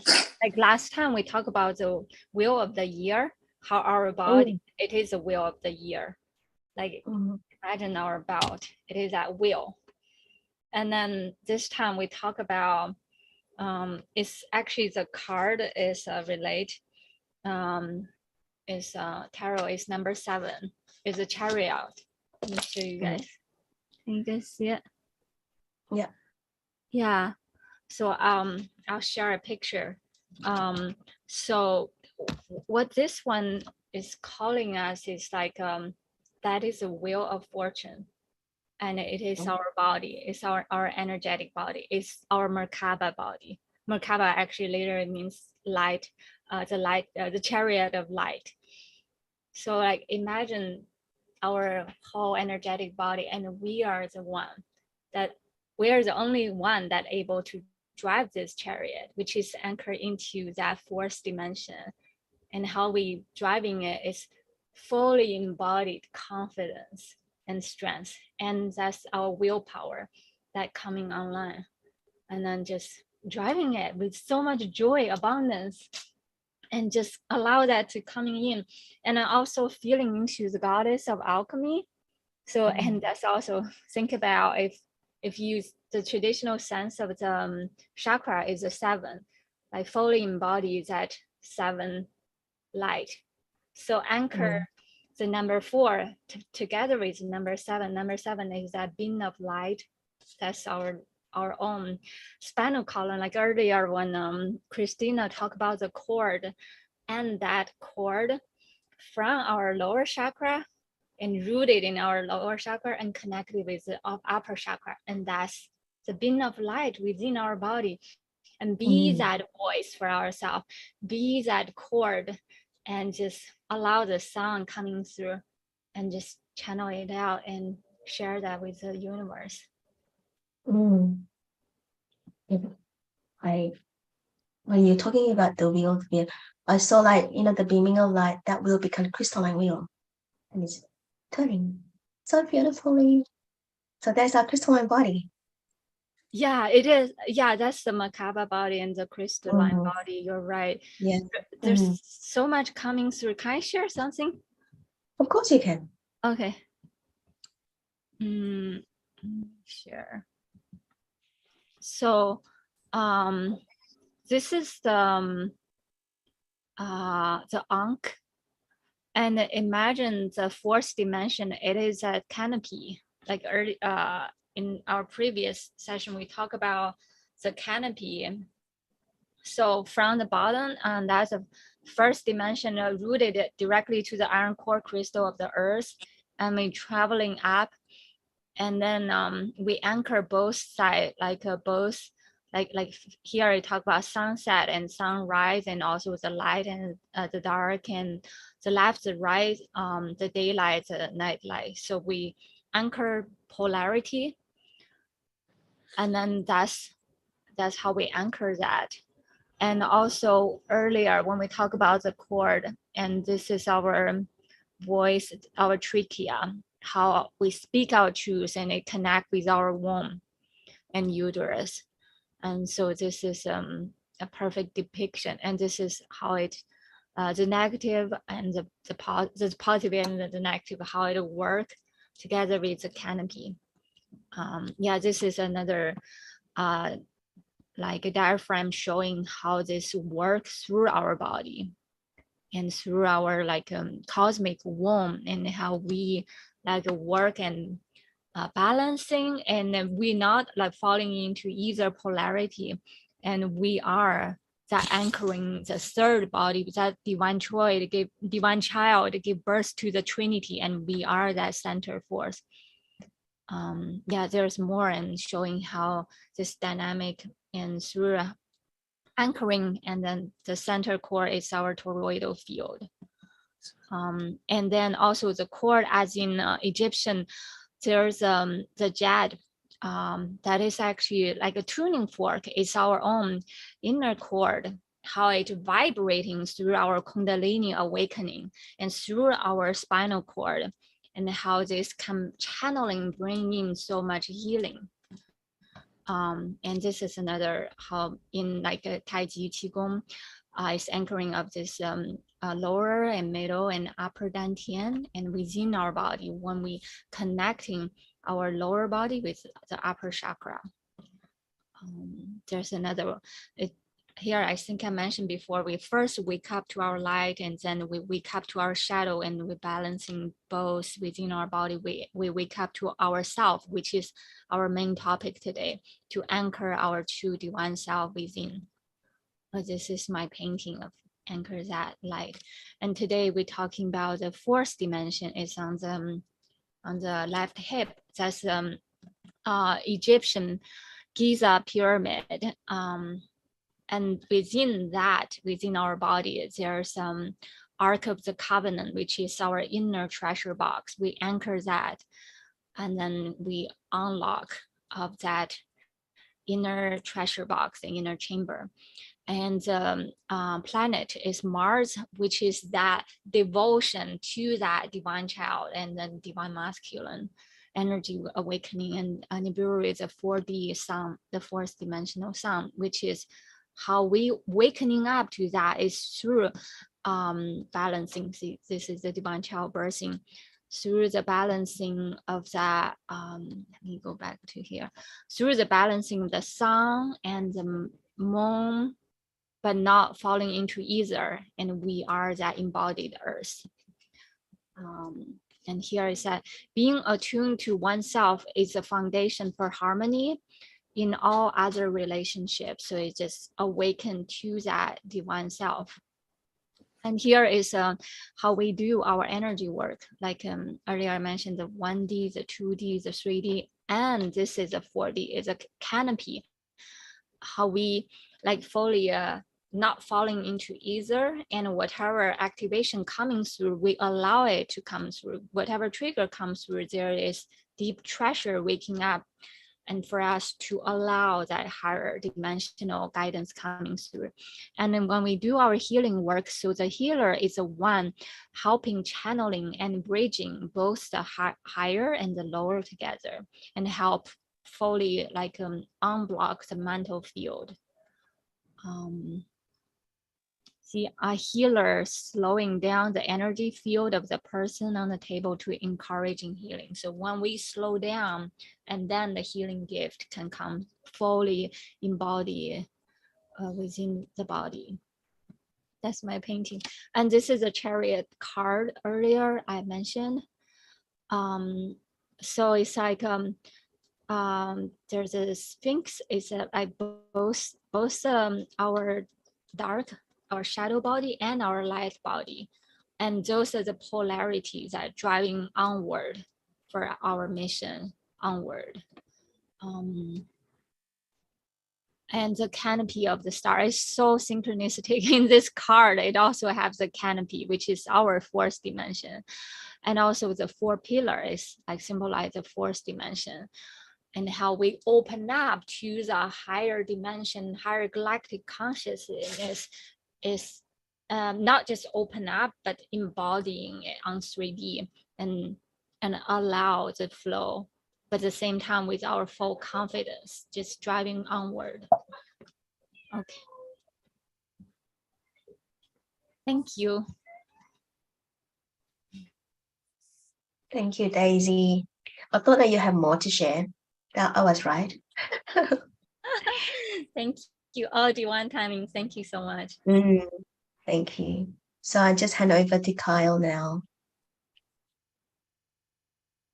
Oh, journeying and meditation. And Thank you, Lillian. Yes, so we're going to journey with the god of the sun, Apollo, and the goddess of the sun, goddess Yi. So just allowing us to just move from that head space to the heart space through 3 deep breaths, just coming back to the body in the here and now.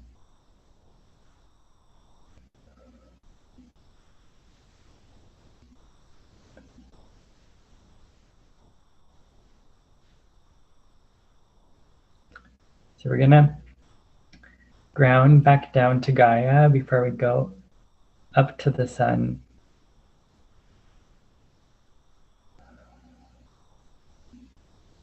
So just being with yourself in nature.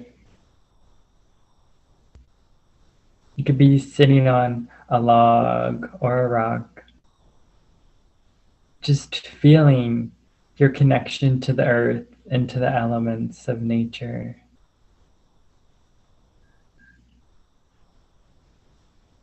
And feeling your feet just really, really planted on the earth and one with the earth, becoming very solid.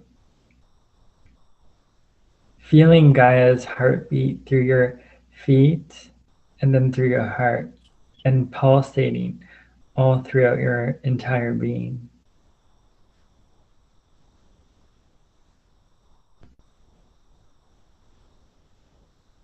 And then now we're traveling down to Gaia and to the soil and feeling that nurturing soil all around us and cocooning us in this golden cocoon of healing.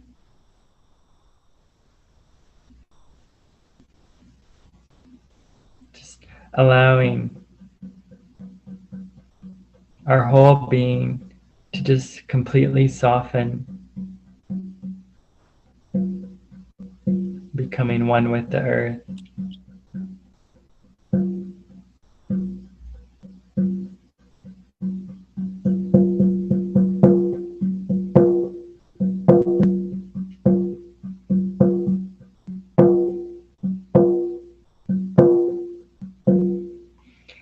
Then we meet Gaia with our heart. And she gifts us an energetic sun. And she's holding the sun within her hands. And she infuses it with so much love and healing and support and nurturance that we can feel the warmth radiating from the sun within her hands.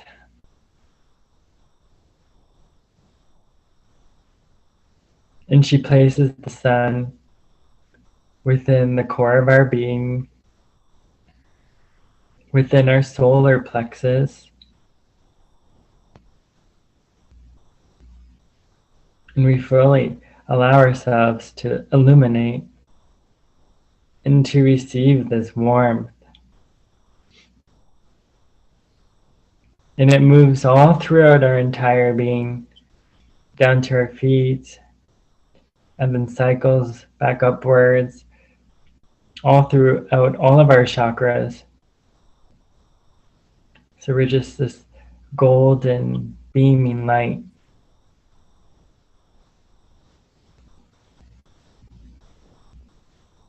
And now we thank her for the gift of this inner sun that has always been there, but it's now reactivated within us.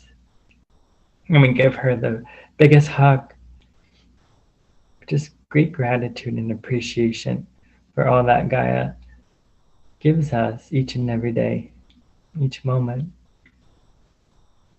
So then now we just journey back up the soil, back up to that center plane of the earth, where it just meets from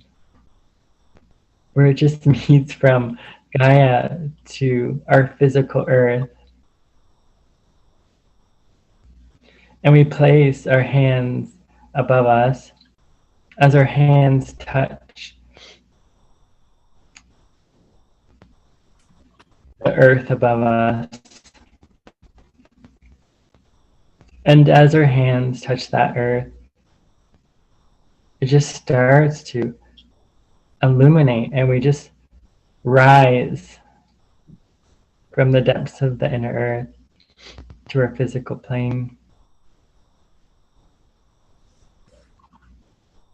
And we're feeling very expansive, just a very high frequency. And now this chariot arrives, this golden chariot in front of us. And there's 2 white horses on the left and right side of us. We just allow ourselves to place our hands on the horses. And we just have that heart connection to them. And our inner heart of illumination illuminates their hearts. And Apollo arrives within the chariot, and the goddess Qi. And they both hold your hands and take you into the chariot with them.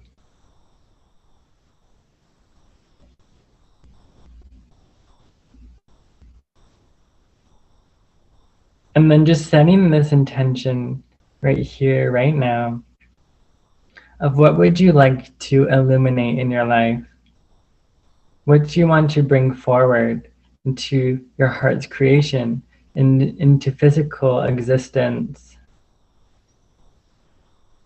Just speaking that into truth, and speaking it into truth with your heart, and your heart giving it full life. And placing your hands on your heart and just giving great gratitude for your heart's wishes and dreams and desires, and knowing that they will come true. So then the chariot starts moving forward, and you start floating into the sky, and it's creating these magical musical bars. That's like the track that the trail that the chariot is on. And as you're traveling upwards, you can just hear this beautiful heavenly music. And your frequency just keeps getting higher and higher and higher. And you're feeling the frequency of spirit. And I'm sorry. And your heart is feeling very joyful. And you're feeling completely free. And then now we go past the sound barrier and enter into the realms of the universe.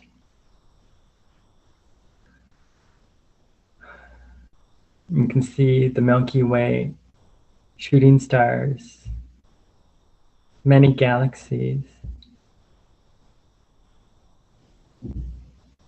And then we start to journey towards the sun.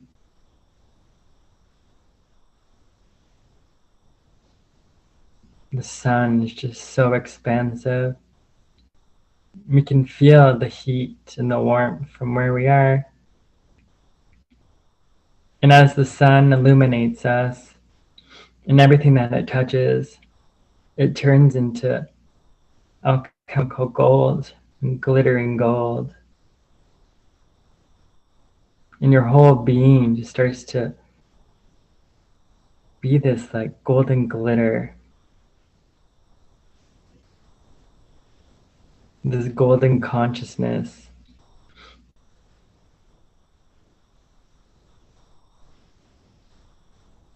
Just allowing yourself to receive it into your being, into your cells, into every muscle, into every nook and cranny of your being.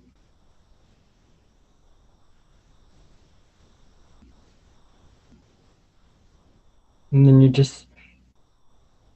your energy just illuminates like this starburst. And it creates this shock wave of brilliance. And you're feeling that connection to all that is. And the oneness. This is your true essence of who you are. It's the love and light that you are. You're fully experiencing it and feeling it. And embrace it.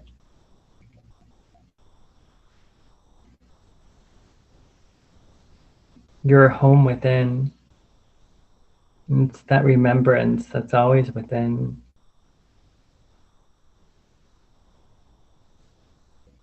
So then now the chariot flies all around the sun. And as that flies around the sun, it creates this holographic energy. And this diamond appears in front of the sun. And the sunlight illuminates the diamond.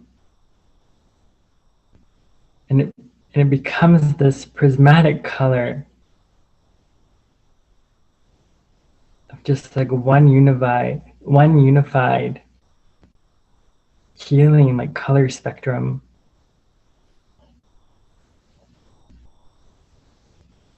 Just allowing it to touch every layer and level of your being,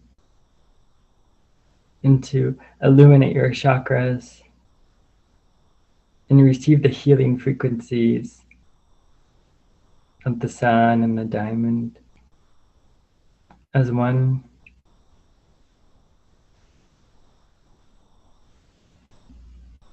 And Apollo and Goddess Yi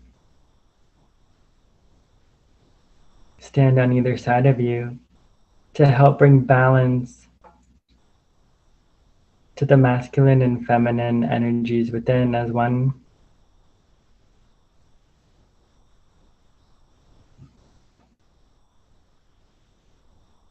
It brings great love, peace, nurturance, wholeness, and above all, remembrance of the love and light that you are, and that you have an important mission and purpose to fulfill here on earth.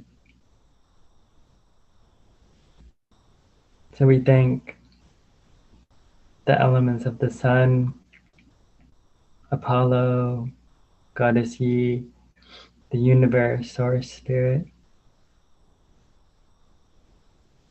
the horses, the chariots, everything that was part of this healing journey. As we now bring all this beautiful energy back to our physical space and our physical vessel here on the earth to anchor and to integrate. So now this chariot travels down, down, down, just above your home, and it hovers as it showers your home with so much glittering abundance, prosperity, and bountiful harvest and blessings. It's a waterfall of gold. Just receive it into your home, to your sacred space. And then now this chariot just slowly floats downwards and anchors into your home, into your room, into your sacred space. And know that you can sit in this chariot within your home to receive. So just allowing yourself to come back to your body, to the here and now, to anchor, to integrate, and then now to take action with any inspired ideas or inspired thought. So coming back to your feet, your ankles, your legs, your thighs, or of your stomach, your heart, your higher heart, throat chakra, third eye chakra, and crown chakra. And taking 3 deep breaths as you just anchor within. And when you're ready, you can open up your eyes. Thank you.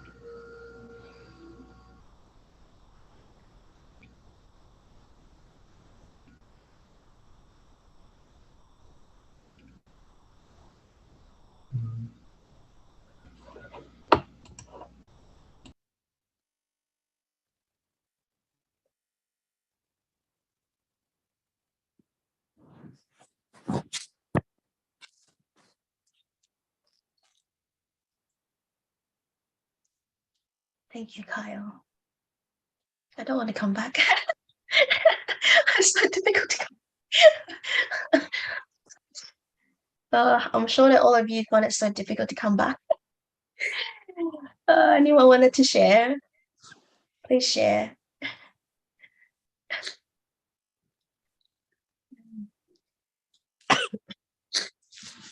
All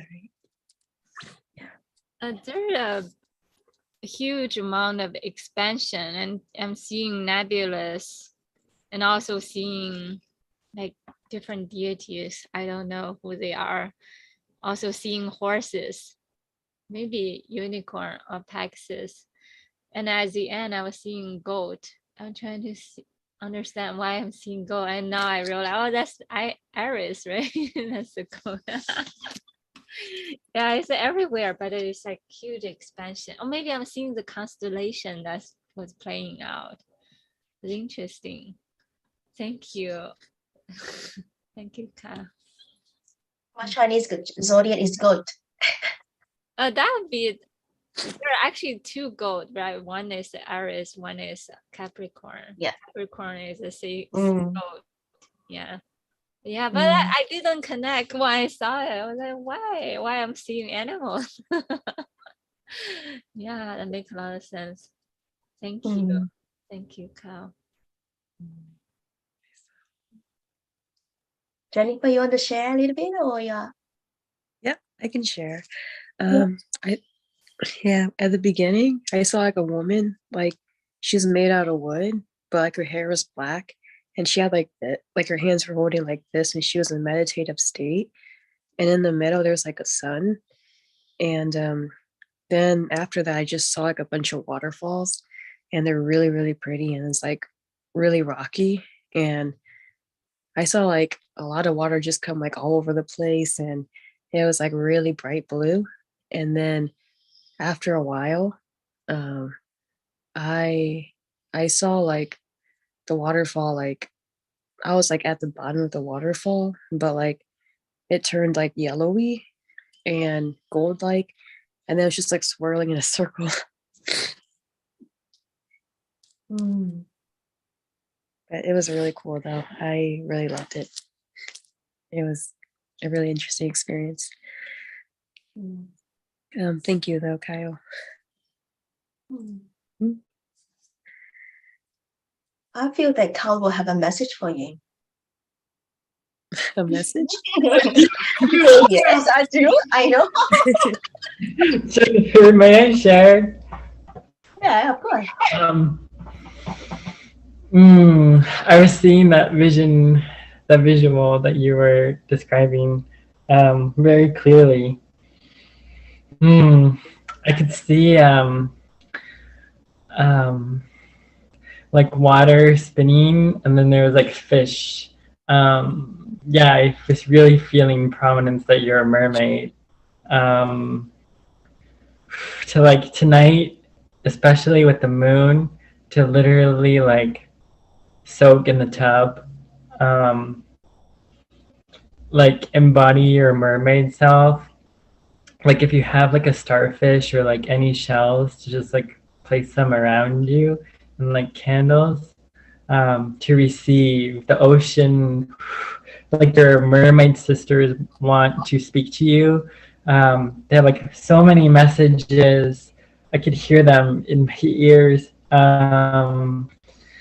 Yes, they're helping to like, they want to bring your gifts out to fruition. It's like your soul sister tribe that, to know that you're never alone, to like go within to connect with them and just allow their magic to just flow through your whole life and your being as like the embodiment of your mermaid self as a one through them.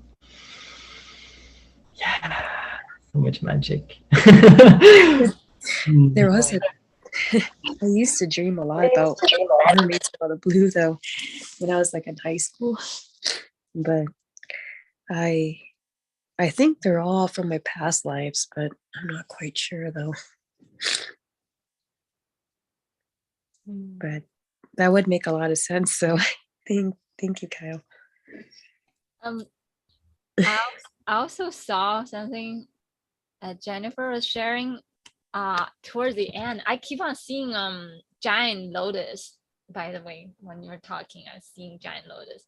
At the end, I was seeing the giant lotus on the right, and huge amount of water just pouring in, like towards the lotus. It just poured through. It's like waterfall or something. It just like, and then giant lotus. It was beautiful. Oh, I think I actually saw that on when Lily was going through that light activation, the thingy before Kyle, like towards the very end. Excuse me.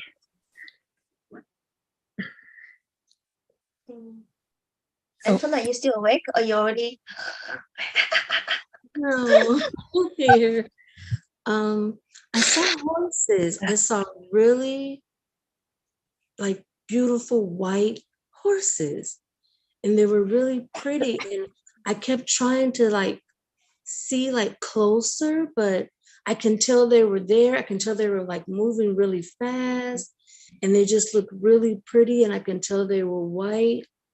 And it seems like the faster that they would go, like my heartbeat would be with the speed of the horses. Like I could feel it in my hands, in my head, in my third eye, and I could feel it all through my body. And it's like if they go slow, then I go slow. And if they pick up speed, then I pick up speed. And my heart was like boom, boom, boom, boom. And it's like I can feel it in my feet, and I can feel it in my head, and I can feel it in my hands. And then if they slow down, then everything starts to slow down. And then if they pick up, it's like really, really fast and boom, boom, boom, like pounding.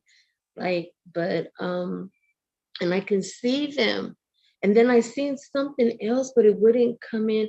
It was like a light, but it just wouldn't come in clear.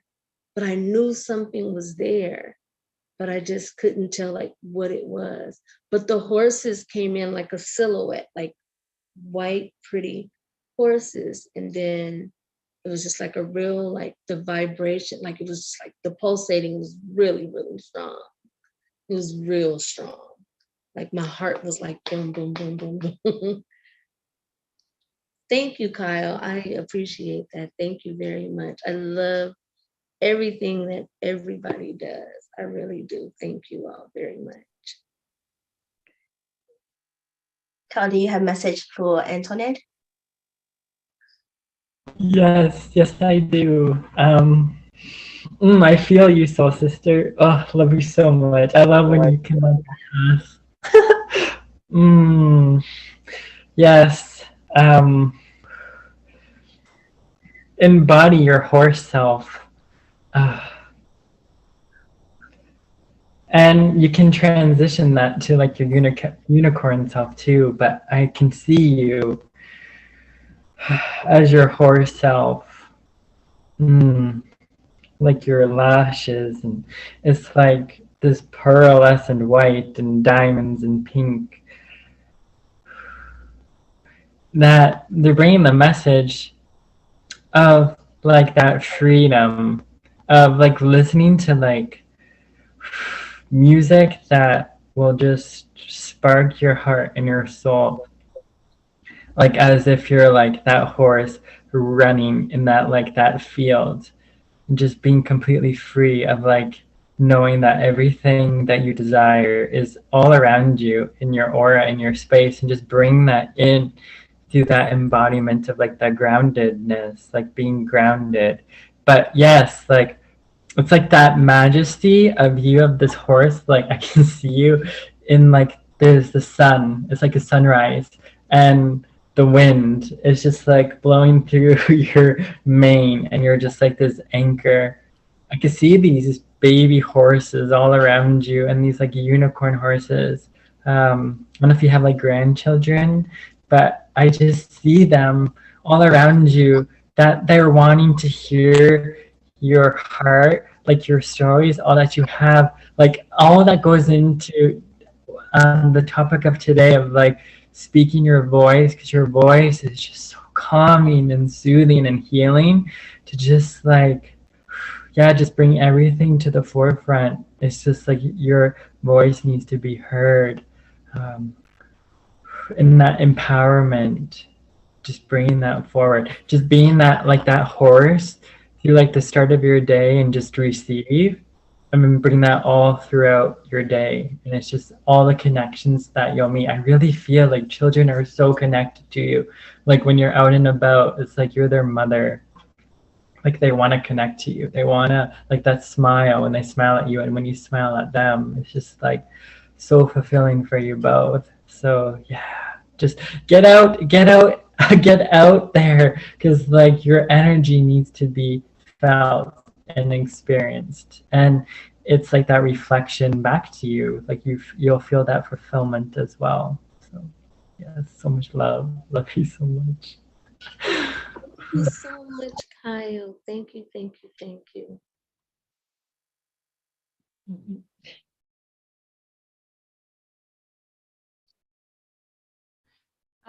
I also feel that too. Your another dimensional self, like you're connecting with that, and when you're talking about that, it's bringing so much healing. Just like Cal said, like just your tone, your voice, your embodiment of your true sense of self, bringing so much healing. As you're talking, I'm feeling like healed, like my whole right side of my body just feeling healed, like feel grounded, like pulsating with earth, the oneness.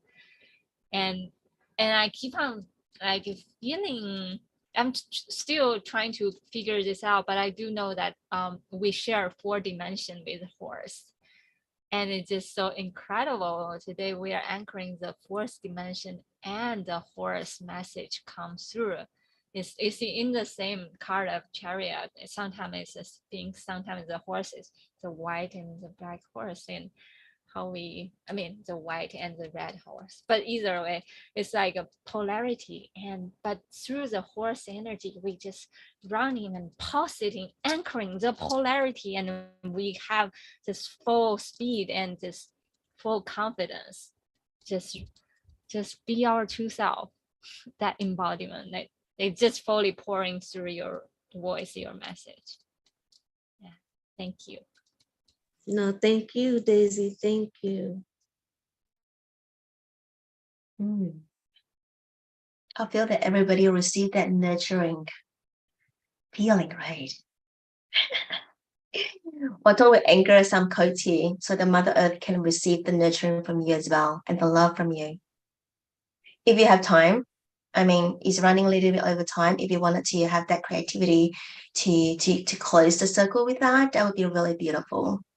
Because we're not only serving ourselves here, we serve the collective, we serve Gaia, we serve Gaia as well. So yeah, just sending love out to whoever will love with elements as well. And also whoever who need healing for now at this moment. So yeah. So just free flow for let's say 10 minutes, 10, 15, we'll see how we go. And then we come back and share. Okay. Oh.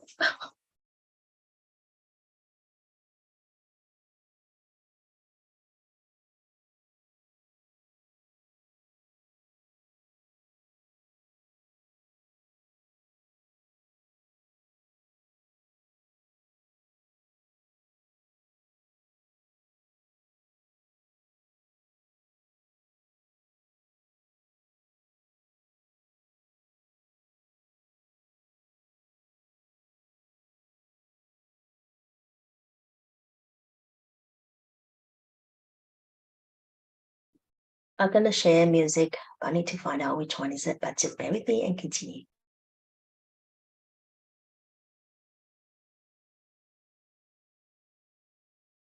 Can I share music?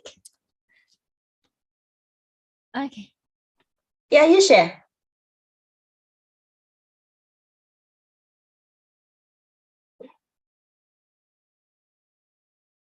Watching your breath. Just noticing it.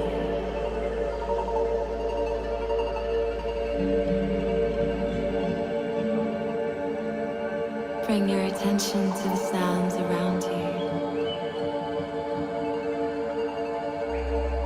The sounds outside of the room. The sounds inside of the room.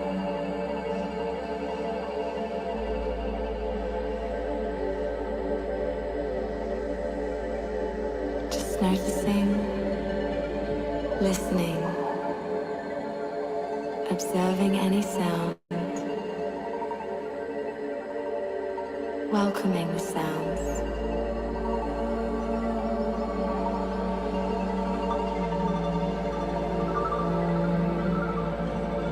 Accepting any sounds there are.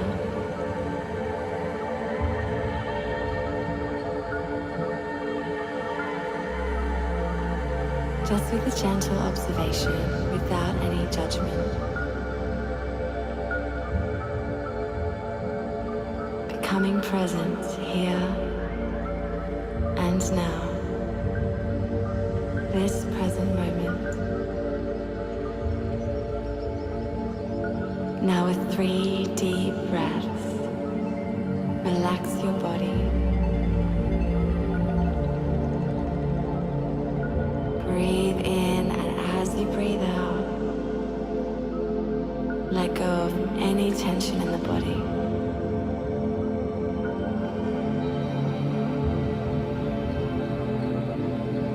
Allow the muscles to soften, loosen, and relax.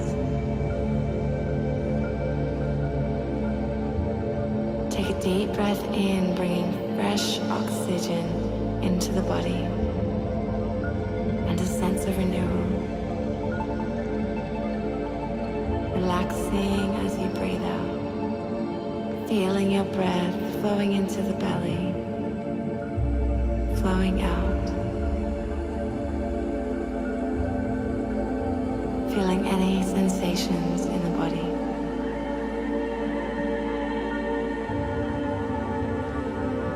Any feelings, any emotions that may be present.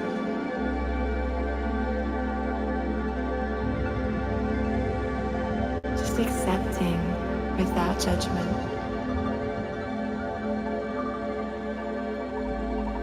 Any feelings and any sensation that may be present.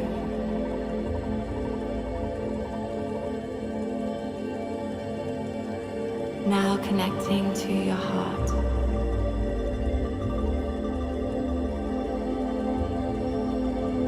Feeling the beautiful energy in the middle of your chest.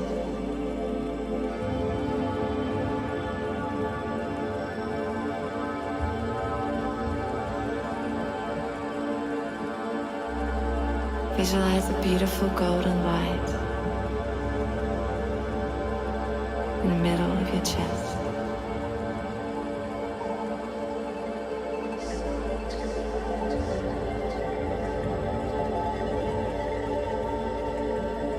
Now imagine that your heart and this golden light is connected to every other heart.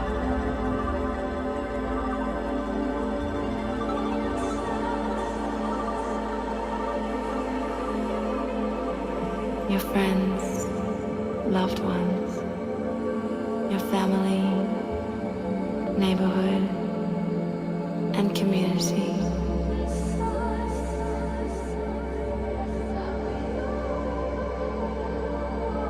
Imagine your individual hearts connected to all of humanity. Just visualize this invisible network of light, connecting all hearts together. Send your love out to all beings around the world. Unconditional love.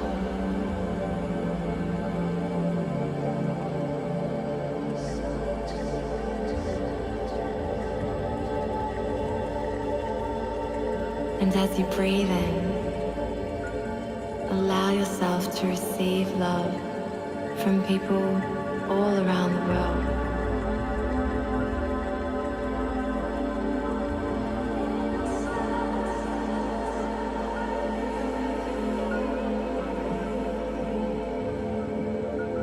Feeling the interconnectedness of our humanity.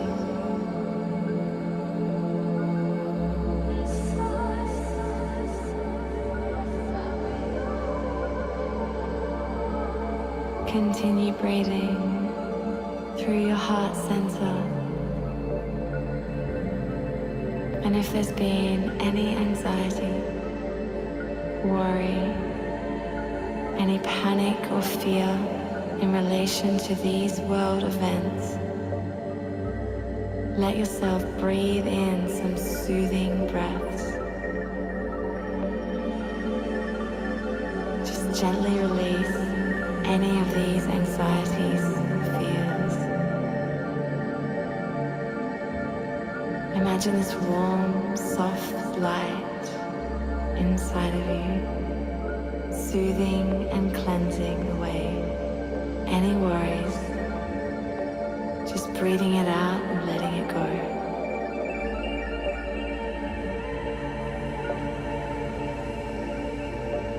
Even if there are valid reasons for these worries and fears, just knowing that the adverse physiological effects of stress on the body and mind is never quite worth it.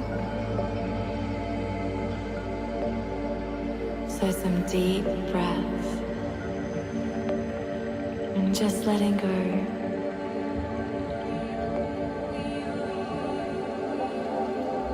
Any stress or tension you may be feeling or sensing on an individual or collective level.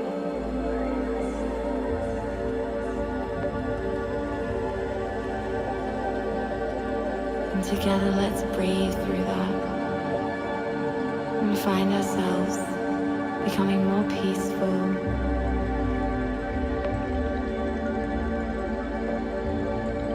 during this tremendous time of change.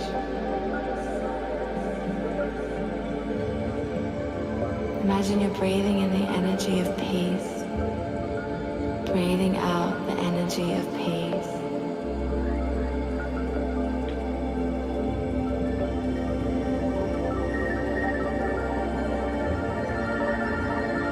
And now bringing your awareness to the earth, the planet as a whole.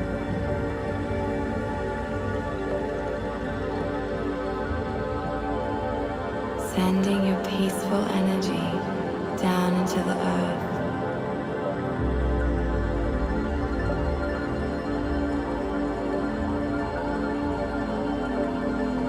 Just feeling the earth, sensing the changes she's going through. Listening to the earth for a moment.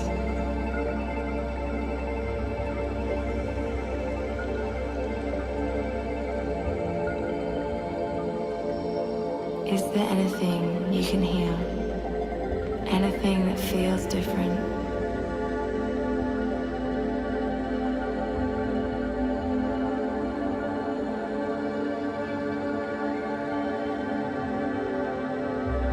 Feeling yourself grounded, centered, connected to the earth.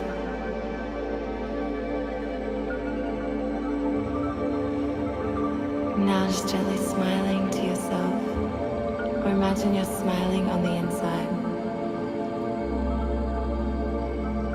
Relax the muscles in your face, the shoulders, your entire body. And now to complete, feel the energy of gratitude. Let it fully encompass your entire body. Feel it like a warmth and light in your heart and mind. Bring your hands to your heart. Think about what you feel most thankful for in this present moment.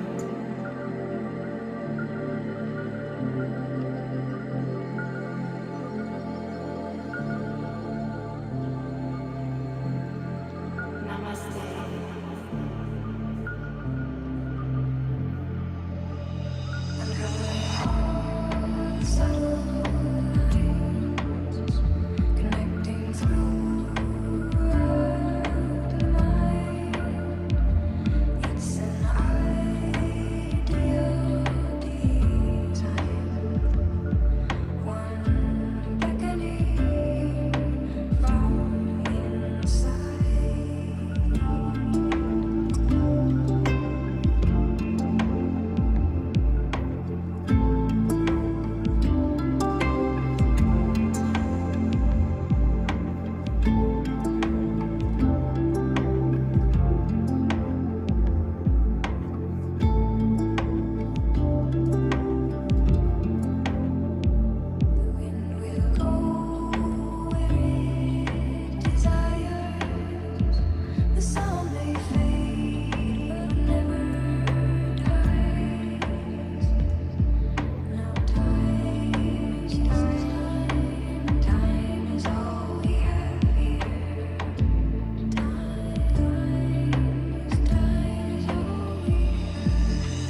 Let me know when you finish. Maybe another 5 minutes.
Love this song, Daisy.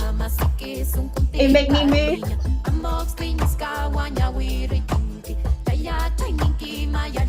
Look at you.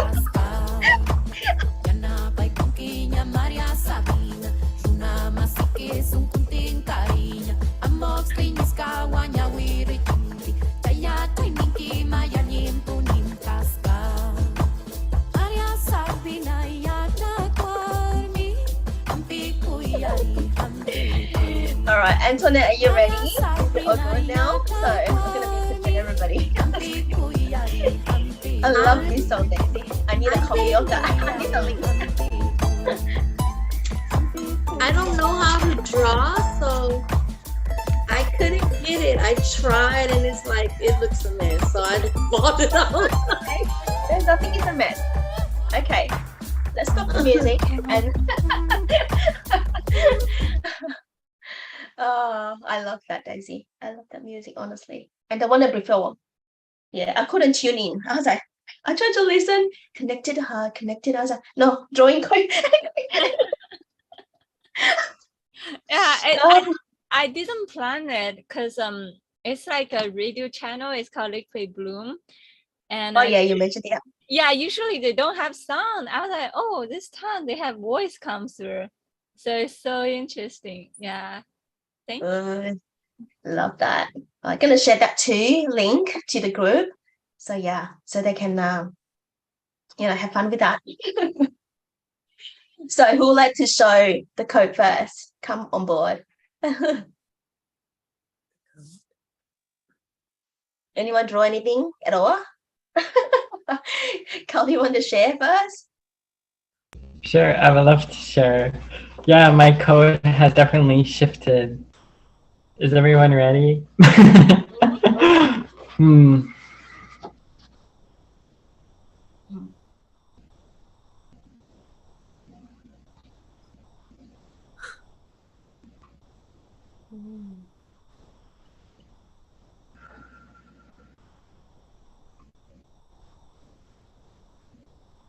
Thank you, Kyle. You're welcome.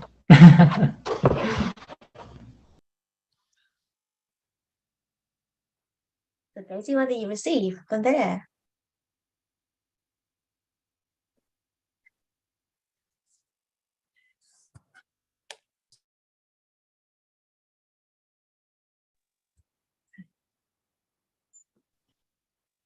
I don't know whether it's the music, but I feel the sound. And then there's plants, big plants, like dancing, weaving with the sound. It's like it's not just the sound, but it's like an interactive relationship between the sound and the plants on Earth, big plants. Yeah. Thank you, Kyle. Jennifer?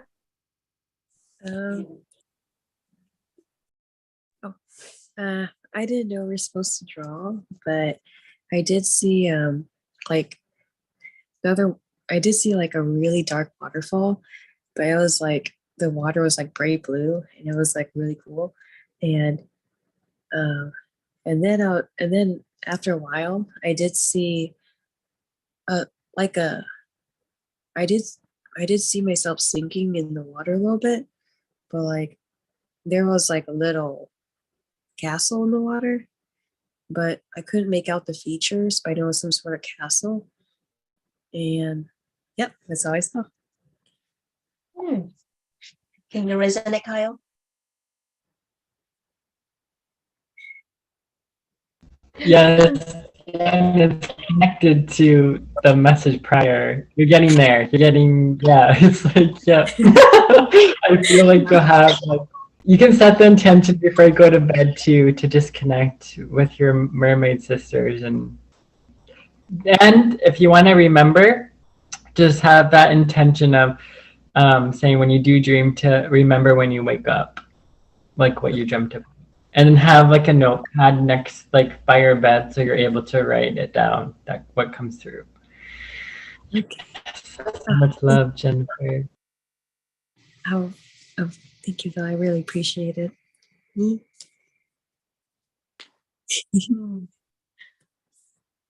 Antoinette. I'm not a good artist, so I didn't try to draw the vision that I was getting. It was all over the place, so I didn't like it. But I seen the sun. It's like the horse took me up to the sun, like really close, so that I can feel the warmth of the sun. I seen the really beautiful blue sky, and my horse was just flying me all around, all over the water, all up high, high, high near the sun. And then we came back down and we just landed really soft on the sand. And he like knelt down so that I can get off. And I gave him a big hug and a kiss. And then like everything just, I can feel the pulsating. And then like once I open my eyes, like everything just kind of, it all disappeared. But when I close my eyes, I can visualize, like I can see it very faint, just a little bit now, like just gliding in the air, just gliding near the sun, high up in the sky, and then just coming back down and landing. And I love horses. All of a sudden, I want to say, like, I've always loved horses, but there's this, all of a sudden, this urge to like want to see horses a lot and want to go to like a petting zoo and want to brush them and want to love them and touch them and talk to them. And I know that when we were traveling not too long ago to Arizona, I would always be like, do you see any horses? Do you see any horses? Are there any horses over there? Even when Claudia, her recent travels right now, I asked her, did you see any horses? I hope you see lots of horses. So, I don't know. All of a sudden, I like want to see horses and I want to pet them and I just want to love them. Like this really like a strong urge, like I need to find a petting zoo that I can go to or to a farm or somewhere where they have horses so that I can go and touch them.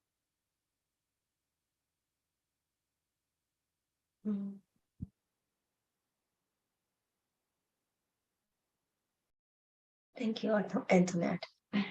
Horses. What is the message for the horses? There was once the white horse came into my meditation 3 years ago. It's to awaken the wild side of you. Like go out and do something different.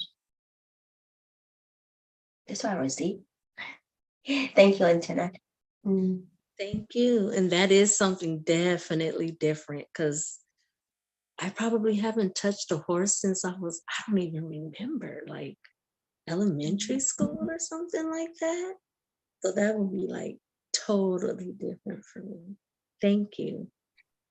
Thank you. Hazy, did you draw? I know that you have drawn. Okay. I didn't finish. Yeah. Because you were dancing at the back end.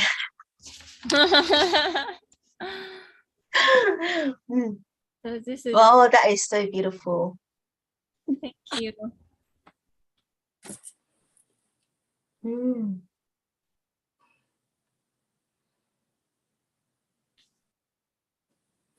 This is the second one. I didn't finish either one yet.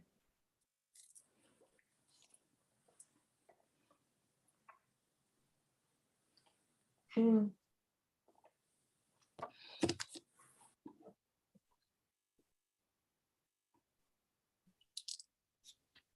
This one, Thank you, Daisy. oh, you're welcome. I'm Yeah. listening to the music. I'm just feeling it, dancing and dancing.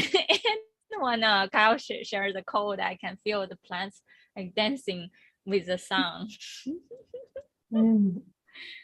Yeah, thank you so much. Thank you. So Catherine, you just came in, so we sort of like at the end, but we just did in the beginning of the light coach, like anchoring. So if you sort of like receiving, then I'd love to hear what you're receiving as well. Your voice is valid. So yeah, just pop in if you wanted to talk. Okay. Yeah. Mm. All right. So anyone wanted to share what they received from Daisy? Yes, Daisy, your heart's like flowering, like it's like coming back to life, like bursting forth. Like your love is just your heart is just wanting to just like love everything. It just wants to like reach out and just like shower everything with your love. So beautiful. So beautiful. It's like a rebirth of like your heart. It feels like so light. Like those codes are so beautiful. Thank you. I really like the first, very feminine, very soft and gentle, and very nurturing. It's like sacred womb healing is like healing, like it's like receiving already, like on a different level. Like after the healing, that's what it is. It's like just like, ooh, I'm safe. I'm okay, and like I'm with source. Like there's a connectedness. Can you show that again? I'm going to bring in, if you want, bring in the language for this. Yeah, I was like immediately like, oh, it's like dancing. You're right, like dancing. But you said the other one, but this one for me is like, yeah, goddess energy. Show me the first one first, just the first one. Yeah, and then yeah, the lotus. Ushikuwa. Okay, I'll bring in the codes for this. It's very pretty. It's like it's making me feel happy inside, like content, a feeling of satisfaction. Whew. And it's like working on my heart. So I'm gonna bring that like love frequency it's bringing. Shua nahiya ka natasha nahiya kotowakana. Uro no koshina wara nakarahita katashina kahotako. I see fairies dancing. And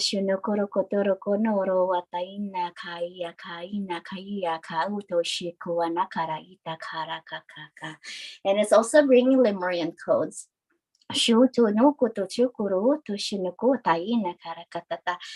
like back when, before anything else like turned dark, before anything fell, and it's bringing back that time into now. And it's like, receive me now, and bringing that energy.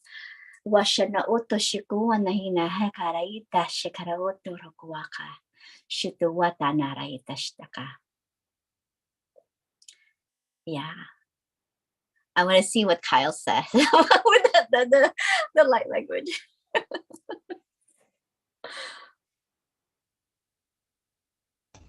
Yes, that was beautiful, Catherine. Who, yeah, so much. So it's like the flower was becoming like these lips, and the flowers were turning into ladybugs.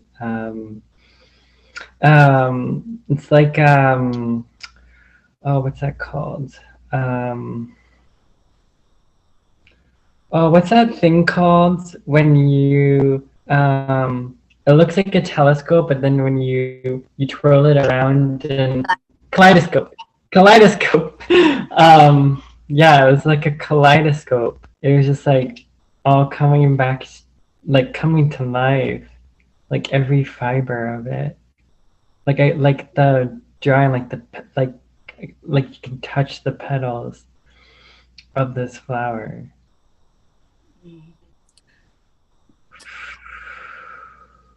I can feel Right. that here.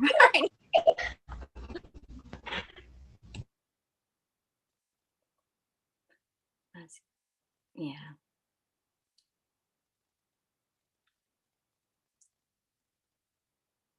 And then I guess you can bring the other one now. Let me work another one. Okay, let me see.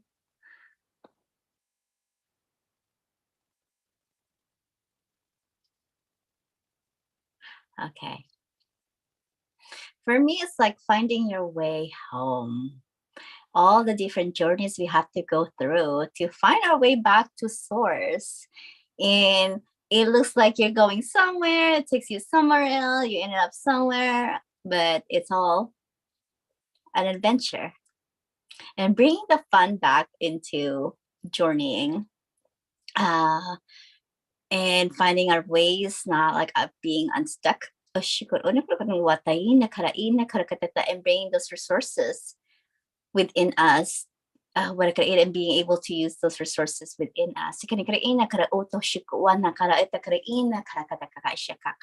And bringing that wisdom and knowledge in different aspects of us. And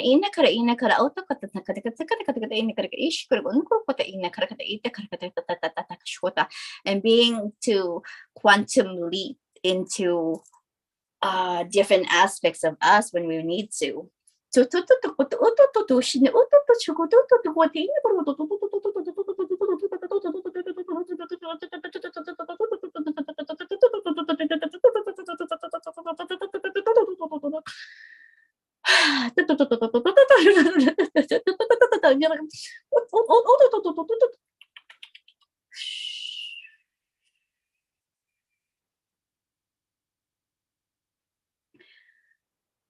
It's like finding connection and trying to weave our experiences with others. Ooh, I'm feeling this thing. It's kind of painful, but it's like attempting to like release something on my mid-back, left mid-back. It's like releasing unstuck emotions. It feels like a more galactic wound.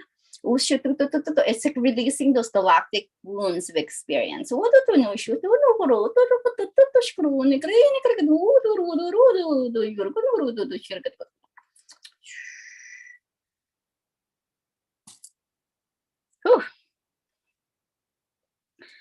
That one is deeper than I thought. Yeah, it's showing you the vastness of the universe, and then there's another universe, and there's another universe, and then we can kind of feel lost because you can jump into different timelines, and then like, but it's okay. You can find yourself way back home. That's why it's like finding your way back home. The source is like anywhere you go, source is always there.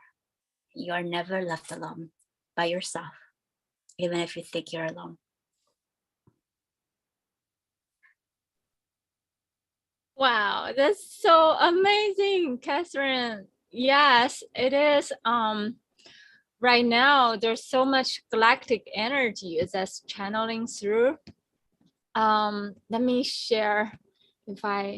Is it okay, Lillian? Can I share a little bit more of there's more asteroid energy that's working? No, of course you can share. You don't need permission. Just go ahead. Okay. Give me 1 second. So the moon is conjunct with the asteroid Andromeda, and so it brings in that myth of Andromeda, which is used to be the chained lady and later on was freed. That's why through our inner devotion of healing our own, we unchain our soul origin. And also the moon is in square Atlantis. So there's a deep myth that's unblocked and tapping into the deep layer and layers. Just so much of our soul deep rememberings all coming online together. And as earlier when I shared with Hecate, it's also square Hecate and black moon lilies. Also, let me share. Sorry, it took me a while to find it very quickly. So, so right now this is the moon, a square Atlantis, and also square Sirius, which is our origin of all the medicine of the healing, and Hecate, black moon lilies. And the moon is in conjunct with Charon, the wounded warrior, and conjunct with Andromeda, which is the chained lady. And when we heal ourselves, we heal our inner child, we release our divine feminine, and we join our own soul origin. And here it also conjunct with Arthur, which is also healing of the divine masculine. So the divine feminine, divine masculine all coming online and join in the birth of our inner child. And here is in the moon in conjunction with Venus and Psyche, which is also that healing of our inner self. And through this journey and seeking for that divine partner, we find our own self. We ascended to the godhood, the divine. And Amor and Cupid is like the Eos, which is the partner, divine partner of Psyche. So there is much a divine unity coming online, giving birth of the divine child during this full moon. Yeah, thank you.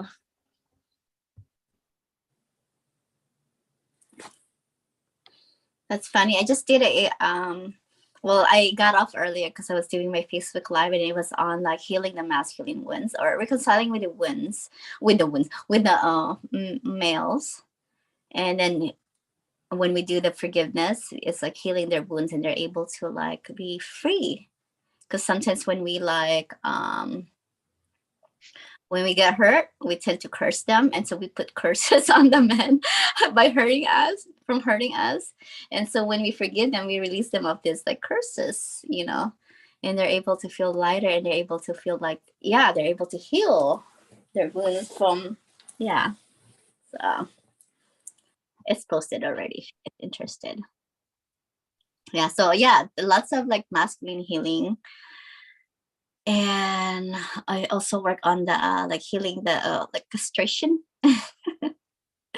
the trauma from like being castrated in past lives, and that's like bringing, now it's coming forward. And what I found out about that, like the castration is like it's imbalance, because when you I was looking it up, and I found out that like when you're being castrated, like the androgen hormones, you don't get a lot of it. It's like kind of getting depleted, and so your masculine and feminine are not being balanced.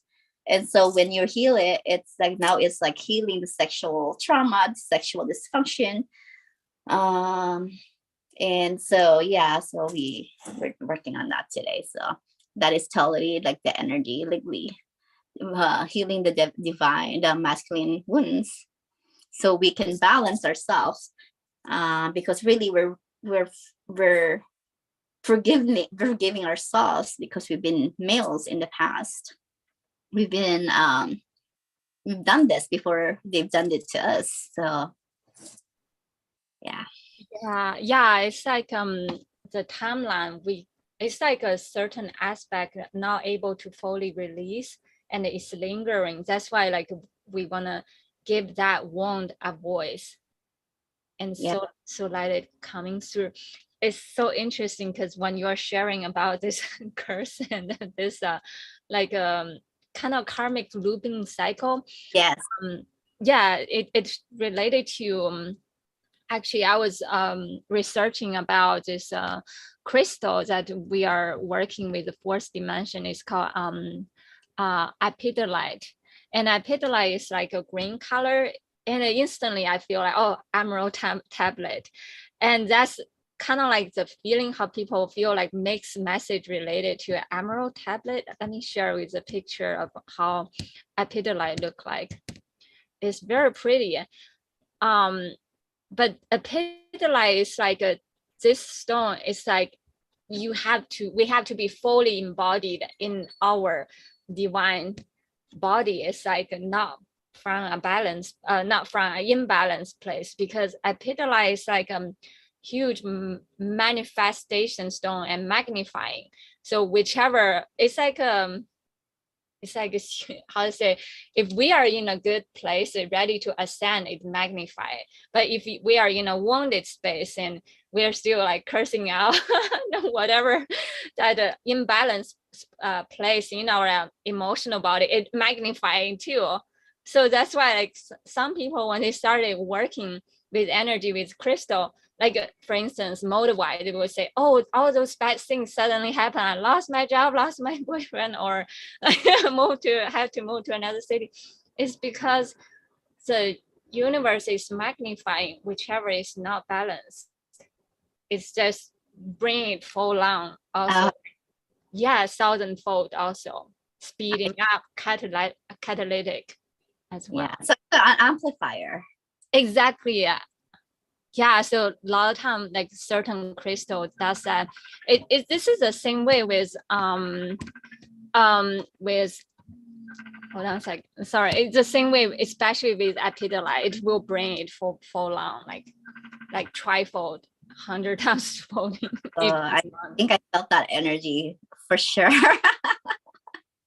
It's gonna be this cycle, or oh crap, I thought I just went through This full moon is actually amplify whatever that is the wounded, and whatever that need to be healed is amplified, because it's a full moon of Aries, the inner fire that needs to come out, need to be healed. And that's funny you brought up the green energy, because I've been seeing the green energy, the emerald green, like, you know, I thought it was Andara, but I think that's what is I was seeing, because it totally like that's the color I've been working on lately, and so we're still in tune and in sync. Yeah, it's the same with the emerald tablet, right? Like some people, it's if we in our past, like we trapped in that, we haven't fully resolved that, it will bring forward to telling us that we had to work on that before we are ready to ascend. That's polarity, yeah, or duality, yeah. Mm-hmm. Yeah, and actually this is the same thing with the fourth dimension. The fourth dimension is like the pillar connect the heaven and the hell. Whichever space we got stuck, the filter we haven't fully let go, and it will trigger constantly until we finally reach to resolution and learning how to let go and mutual forgiveness as well. Yeah, thank you.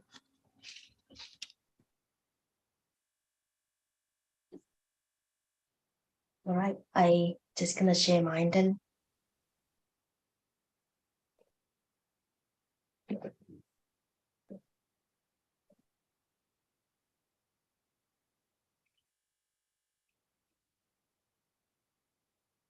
Can you guys see me? Oh yeah.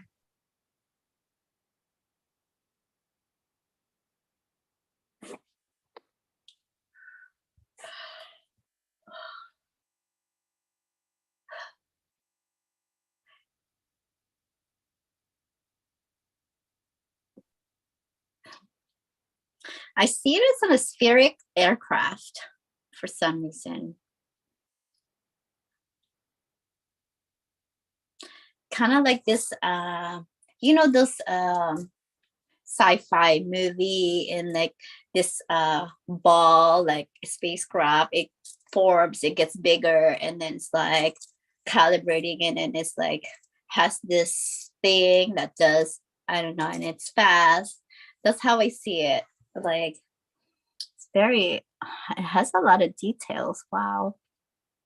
Very intricate. And I also see the labyrinth here, like a doors, like kind of like passages, like it's in cycles, where you feel sometimes stuck, unstuck, but it's kind of like seasonal. Well, we're doing like the thing right now, right? So it looks very appropriate. Yeah, there's so many things in there.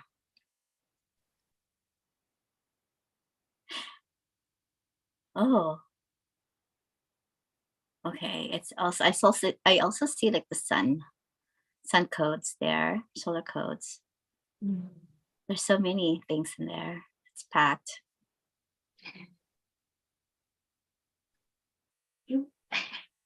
Thank you. Well, I can bring like the transmission if you want. Okay. Okay. This is a very advanced technology. It feels like a very advanced technology. Arcturian, it's a mix of Arcturian and Andromedan, and this is Syrian too. So okay, so we are all like getting like a really advanced technology right now. Thank you, Lillian. They're saying, and this is like a hard technology. Place in the heart, back of the heart. It's like calibrating it, like you know, doing the dialing.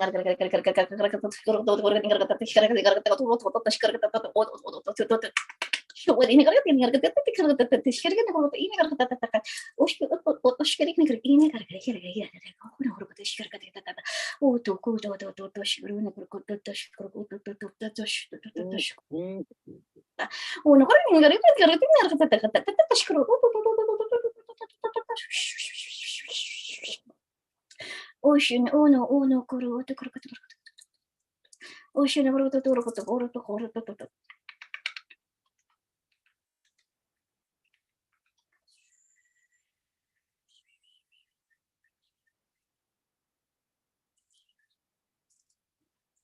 it just came out all of a sudden.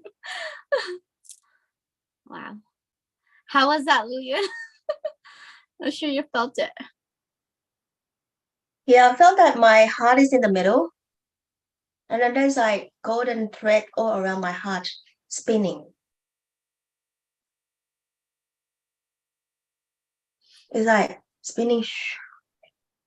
It's like purification.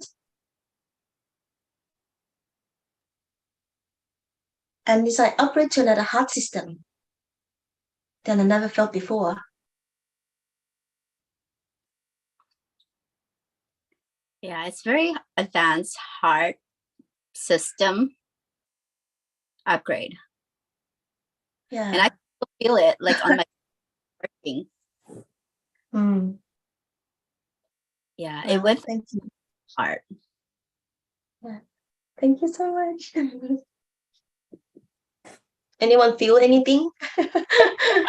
At first, I was seeing Plumeria, and then I was seeing like a portal to there. Yeah, it's like golden, like in the center of the drawing, and then I saw water all around, and then I saw like Aztec, like the drawing kept shifting, like with the camera, it kept changing. And then I saw Aztec, and then yeah, then I saw like the sun, and then like the heart portal. Yeah, so beautiful.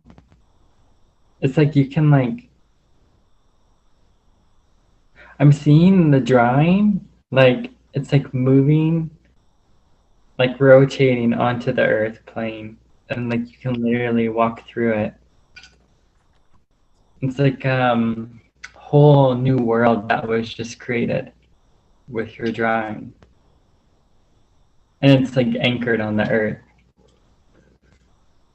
I feel like it's within Sacred Heart Valley.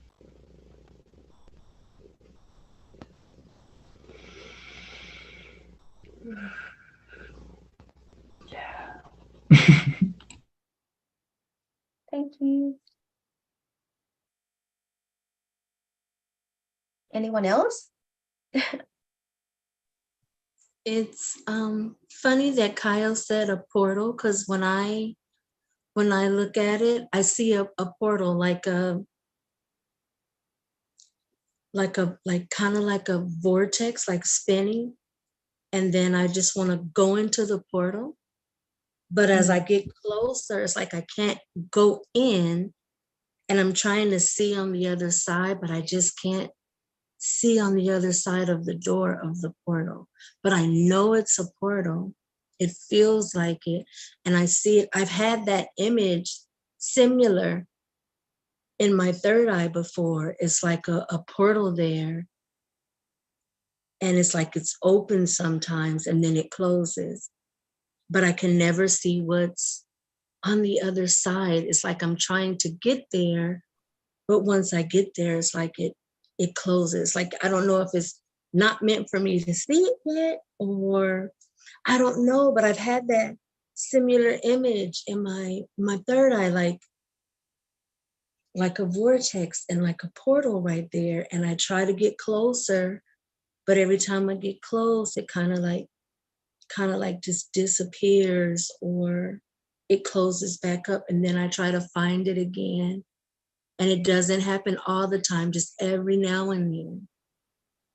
And I know it's a portal going somewhere, but I just can't get on the other side yet. And that's what your drawing reminded me of. And that's that image that is kind of similar that I get sometimes, but as I try to go through it or try to get close just to look on the other side, it like vanishes or closes up, like, nope, not yet.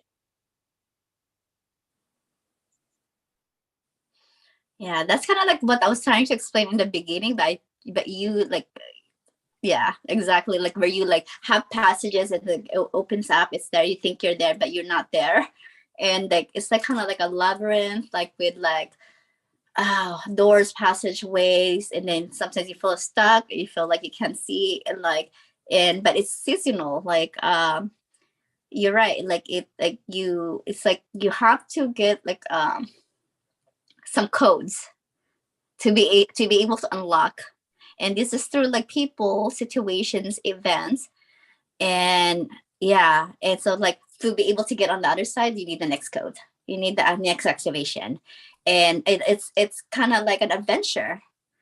Are you going through like a treasure hunt kind of and see what's like at the end of the yeah. I think the code. Sorry. Okay. It's very interesting. Like I feel like for me, most time when I getting something is usually very, very almost like I'm experiencing certain geographic location in my memory that I experienced in my lifetime. And it's all so visceral, like I'm feeling that place, that location, that timeline very distinctly. Like for me, what I'm experiencing is the period of time when I was in before elementary school, where I used to live in my parents' the community where there's a big bathhouse where people go to, and next and there's a hospital, and then next there's the theater opera house. It's like this like area in the middle area. I'm feeling that location. I was like, wow, I haven't visited there for a long time.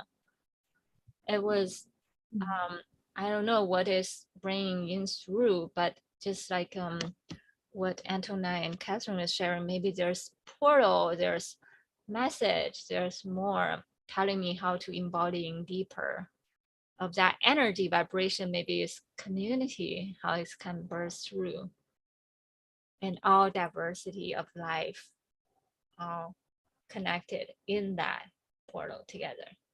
I don't know, something that I'm feeling. Yeah, so how I was seeing it is like this sphere, but it's like a puzzle. It moves out, like pieces moves out, in, out, in, out, out. It's like, you know, like, oh, like kind of like a Star Wars kind of, like, you know, when they have this, yeah, that's exactly how I was like seeing. So that's why it's very galactic. It's some kind of advanced like technology. And I'm trying to figure out exactly what it is for. But it's very spheric, but it's advanced technology for us. It's a gift. It's they put it in our heart. It's a good implant.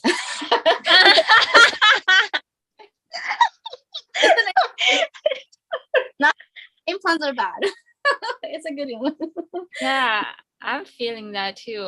I'm feeling like it's calling me, like I'm seeing that location, that vibration, and I'm feeling like I want to put my hand there. I want to grow root and to anchor that vibration. Yeah. I just had a visual. So, Daisy, you know how you were spinning that thing earlier that you created? Thing. Yeah. The creative thing that you do. Yeah, the what's that called? The dream catcher, Andorra dream catcher. Yeah, I literally saw that the code that Lillian drew, but Lillian was like, her energy was so big, like in the sky, and we all were in that shape, and we were spinning. Lillian was spinning it, and we were inside, and she was spinning, and we were just like, Catherine was there, like we were all there, and we were all holding on, and we were like, wee, like we were like, yeah, it's like this ride type thing. Yes. Teleportation that takes us somewhere, wherever we want to go. Teleportation device. Teleportation device. A spacecraft. Yeah. Because you designed a spacecraft for us. Oh, yes. It's a multi-dimensional spacecraft for us to like travel through different dimensions and universes. Multiverse. Multiverses. Yes. It's very advanced, I told you. Yeah. Oh my God, it's exciting. Well, that will be next catch up. Okay, we're gonna do this. That's so perfect, Kyle.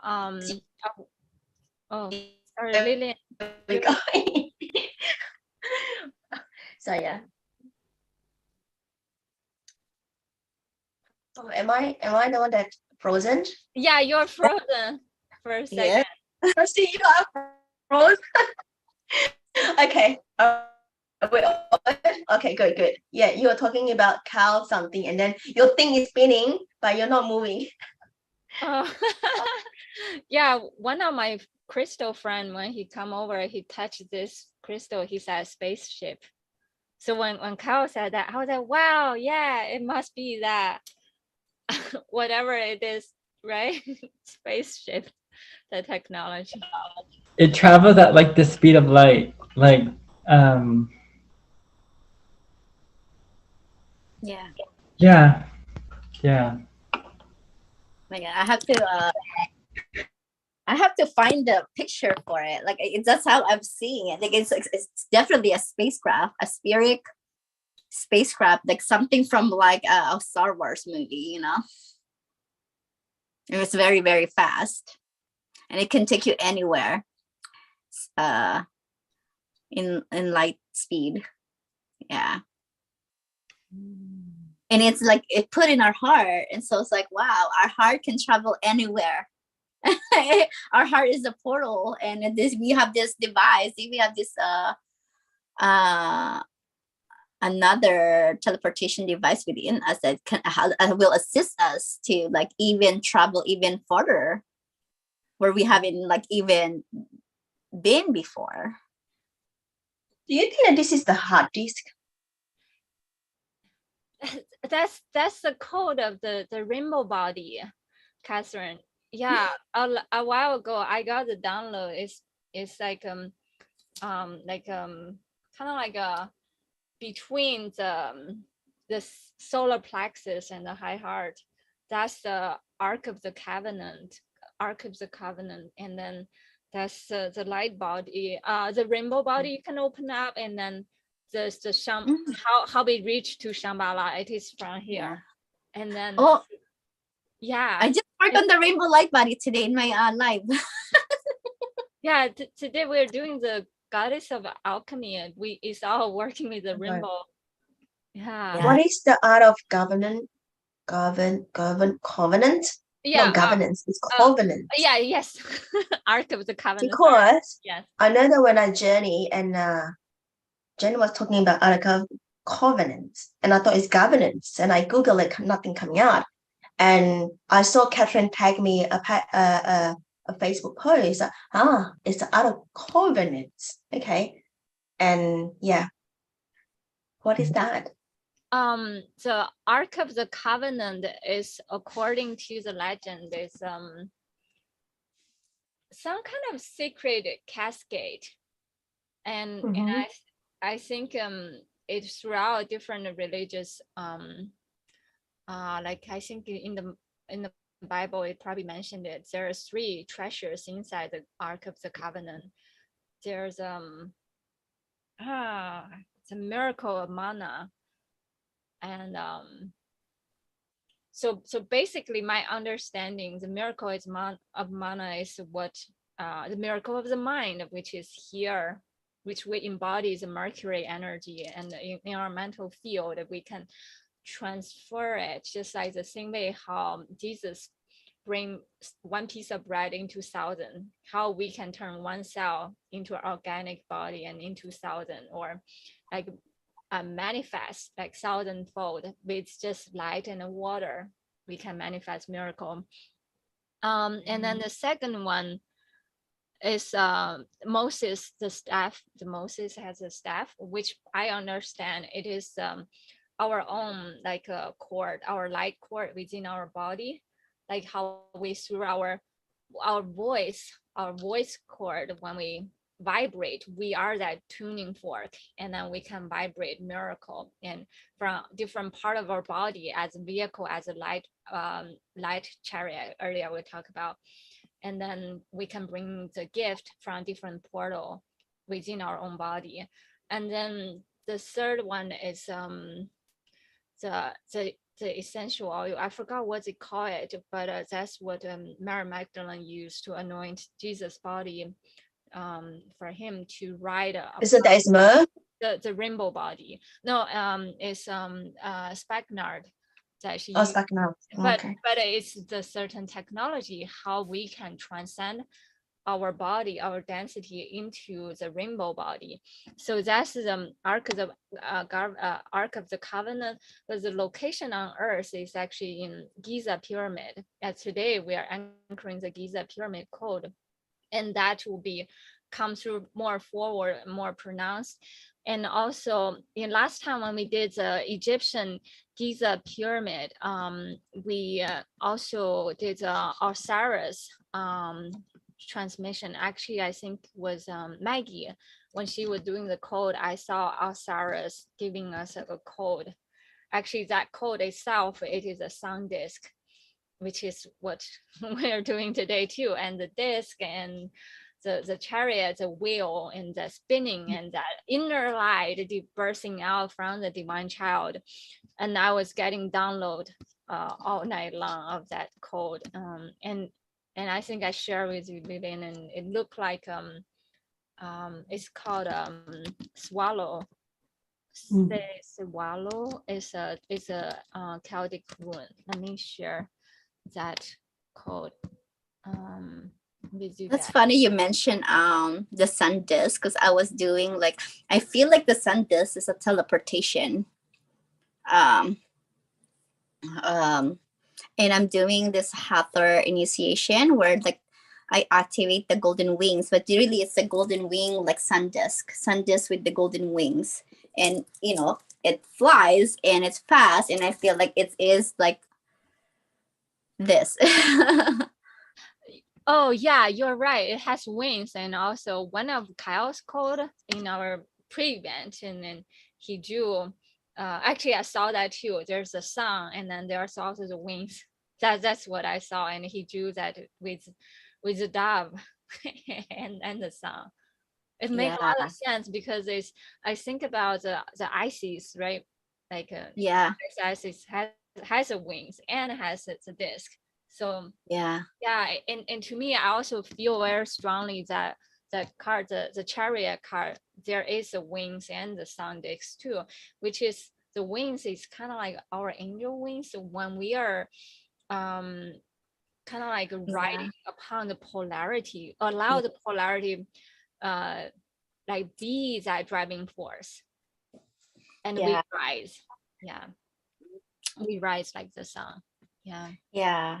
What I'm getting is like the golden eagle wings, because the eagles are the messenger. Like I think you've been oh, we did the thing, the golden eagle messenger, and we have wings, golden eagle wings, and I think that's what Isis have, the golden eagle wings, because you know they're very like bird, and yeah, Yeah. it's all Yeah. good. Uh, when I first saw the Isis wings in my dream, it's like each of the wing feather is lined up with baby's hands, baby's fist. It's like the baby's energy. Imagine like we are bursting out this birth of the divine child, and the abundance of that divine child everywhere, and that's why we rise, just like Isis rise. Whew. Wow, whatever you said just like cleared something or did something, because I'm yawning. Okay. Birth. Yeah, the birthing energy. Yeah, you know the babies also signify like purity. Yeah. Yeah, absolutely.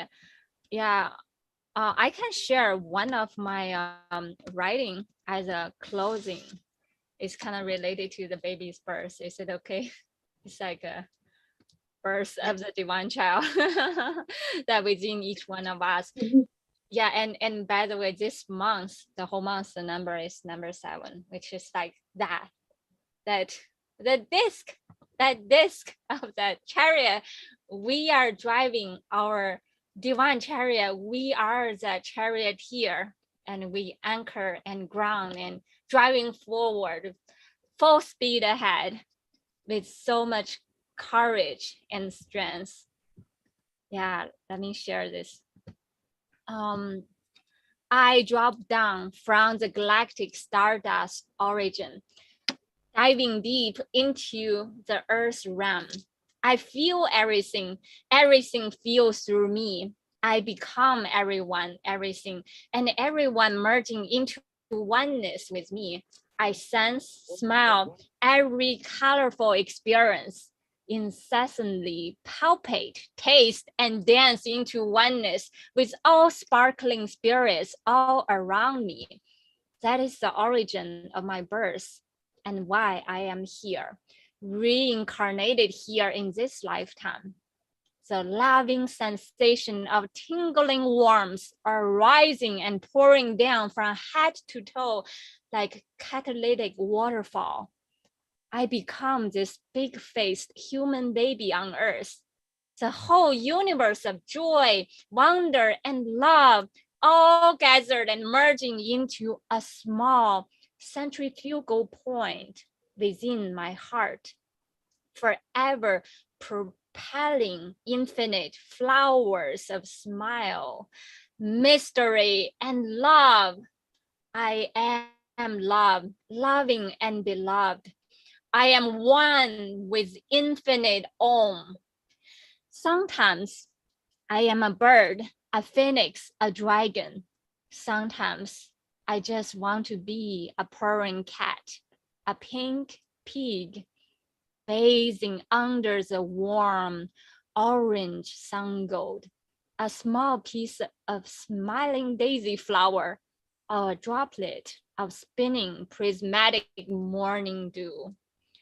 I constantly, awkwardly, and clumsily bumping into one happy serendipity after another, forever lost in the matrix of mysterious unknown, utmostly abandon and surrender myself to the hands and mercy of the Great Mother.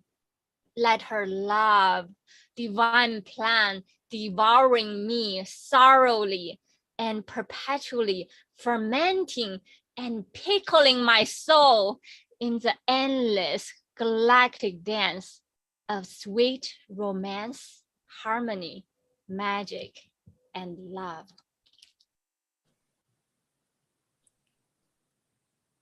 Thank you. Thank you. Thank you, Daisy. Thank you so much. Celebrate our inner child.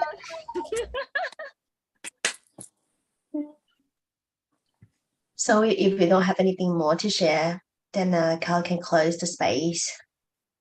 And we will see you the next 2 weeks.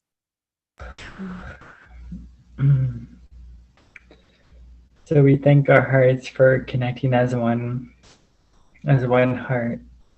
And we thank our ancestors, our guides, our guardians, the caretakers of the land in which we reside, Mother Earth, Mother Nature, Mother Gaia, and for us being here in this sacred space.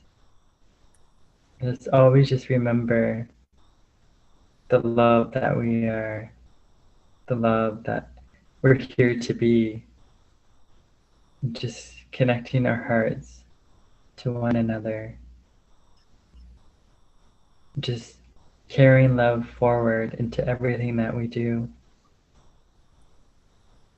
Thank you, thank you, thank you. Blessed be, and so it is.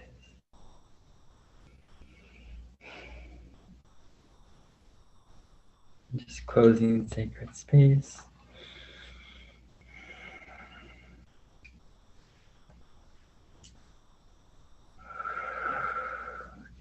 Our circle is now closed.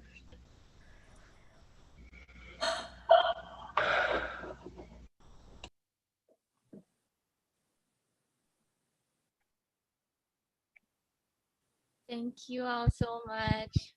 Thank you. Thank you, everyone. Everybody have a good night. Good night. Bye. Bye. Thanks, Catherine. Thanks, Carl. Thanks, Daisy. Thanks, Antonia.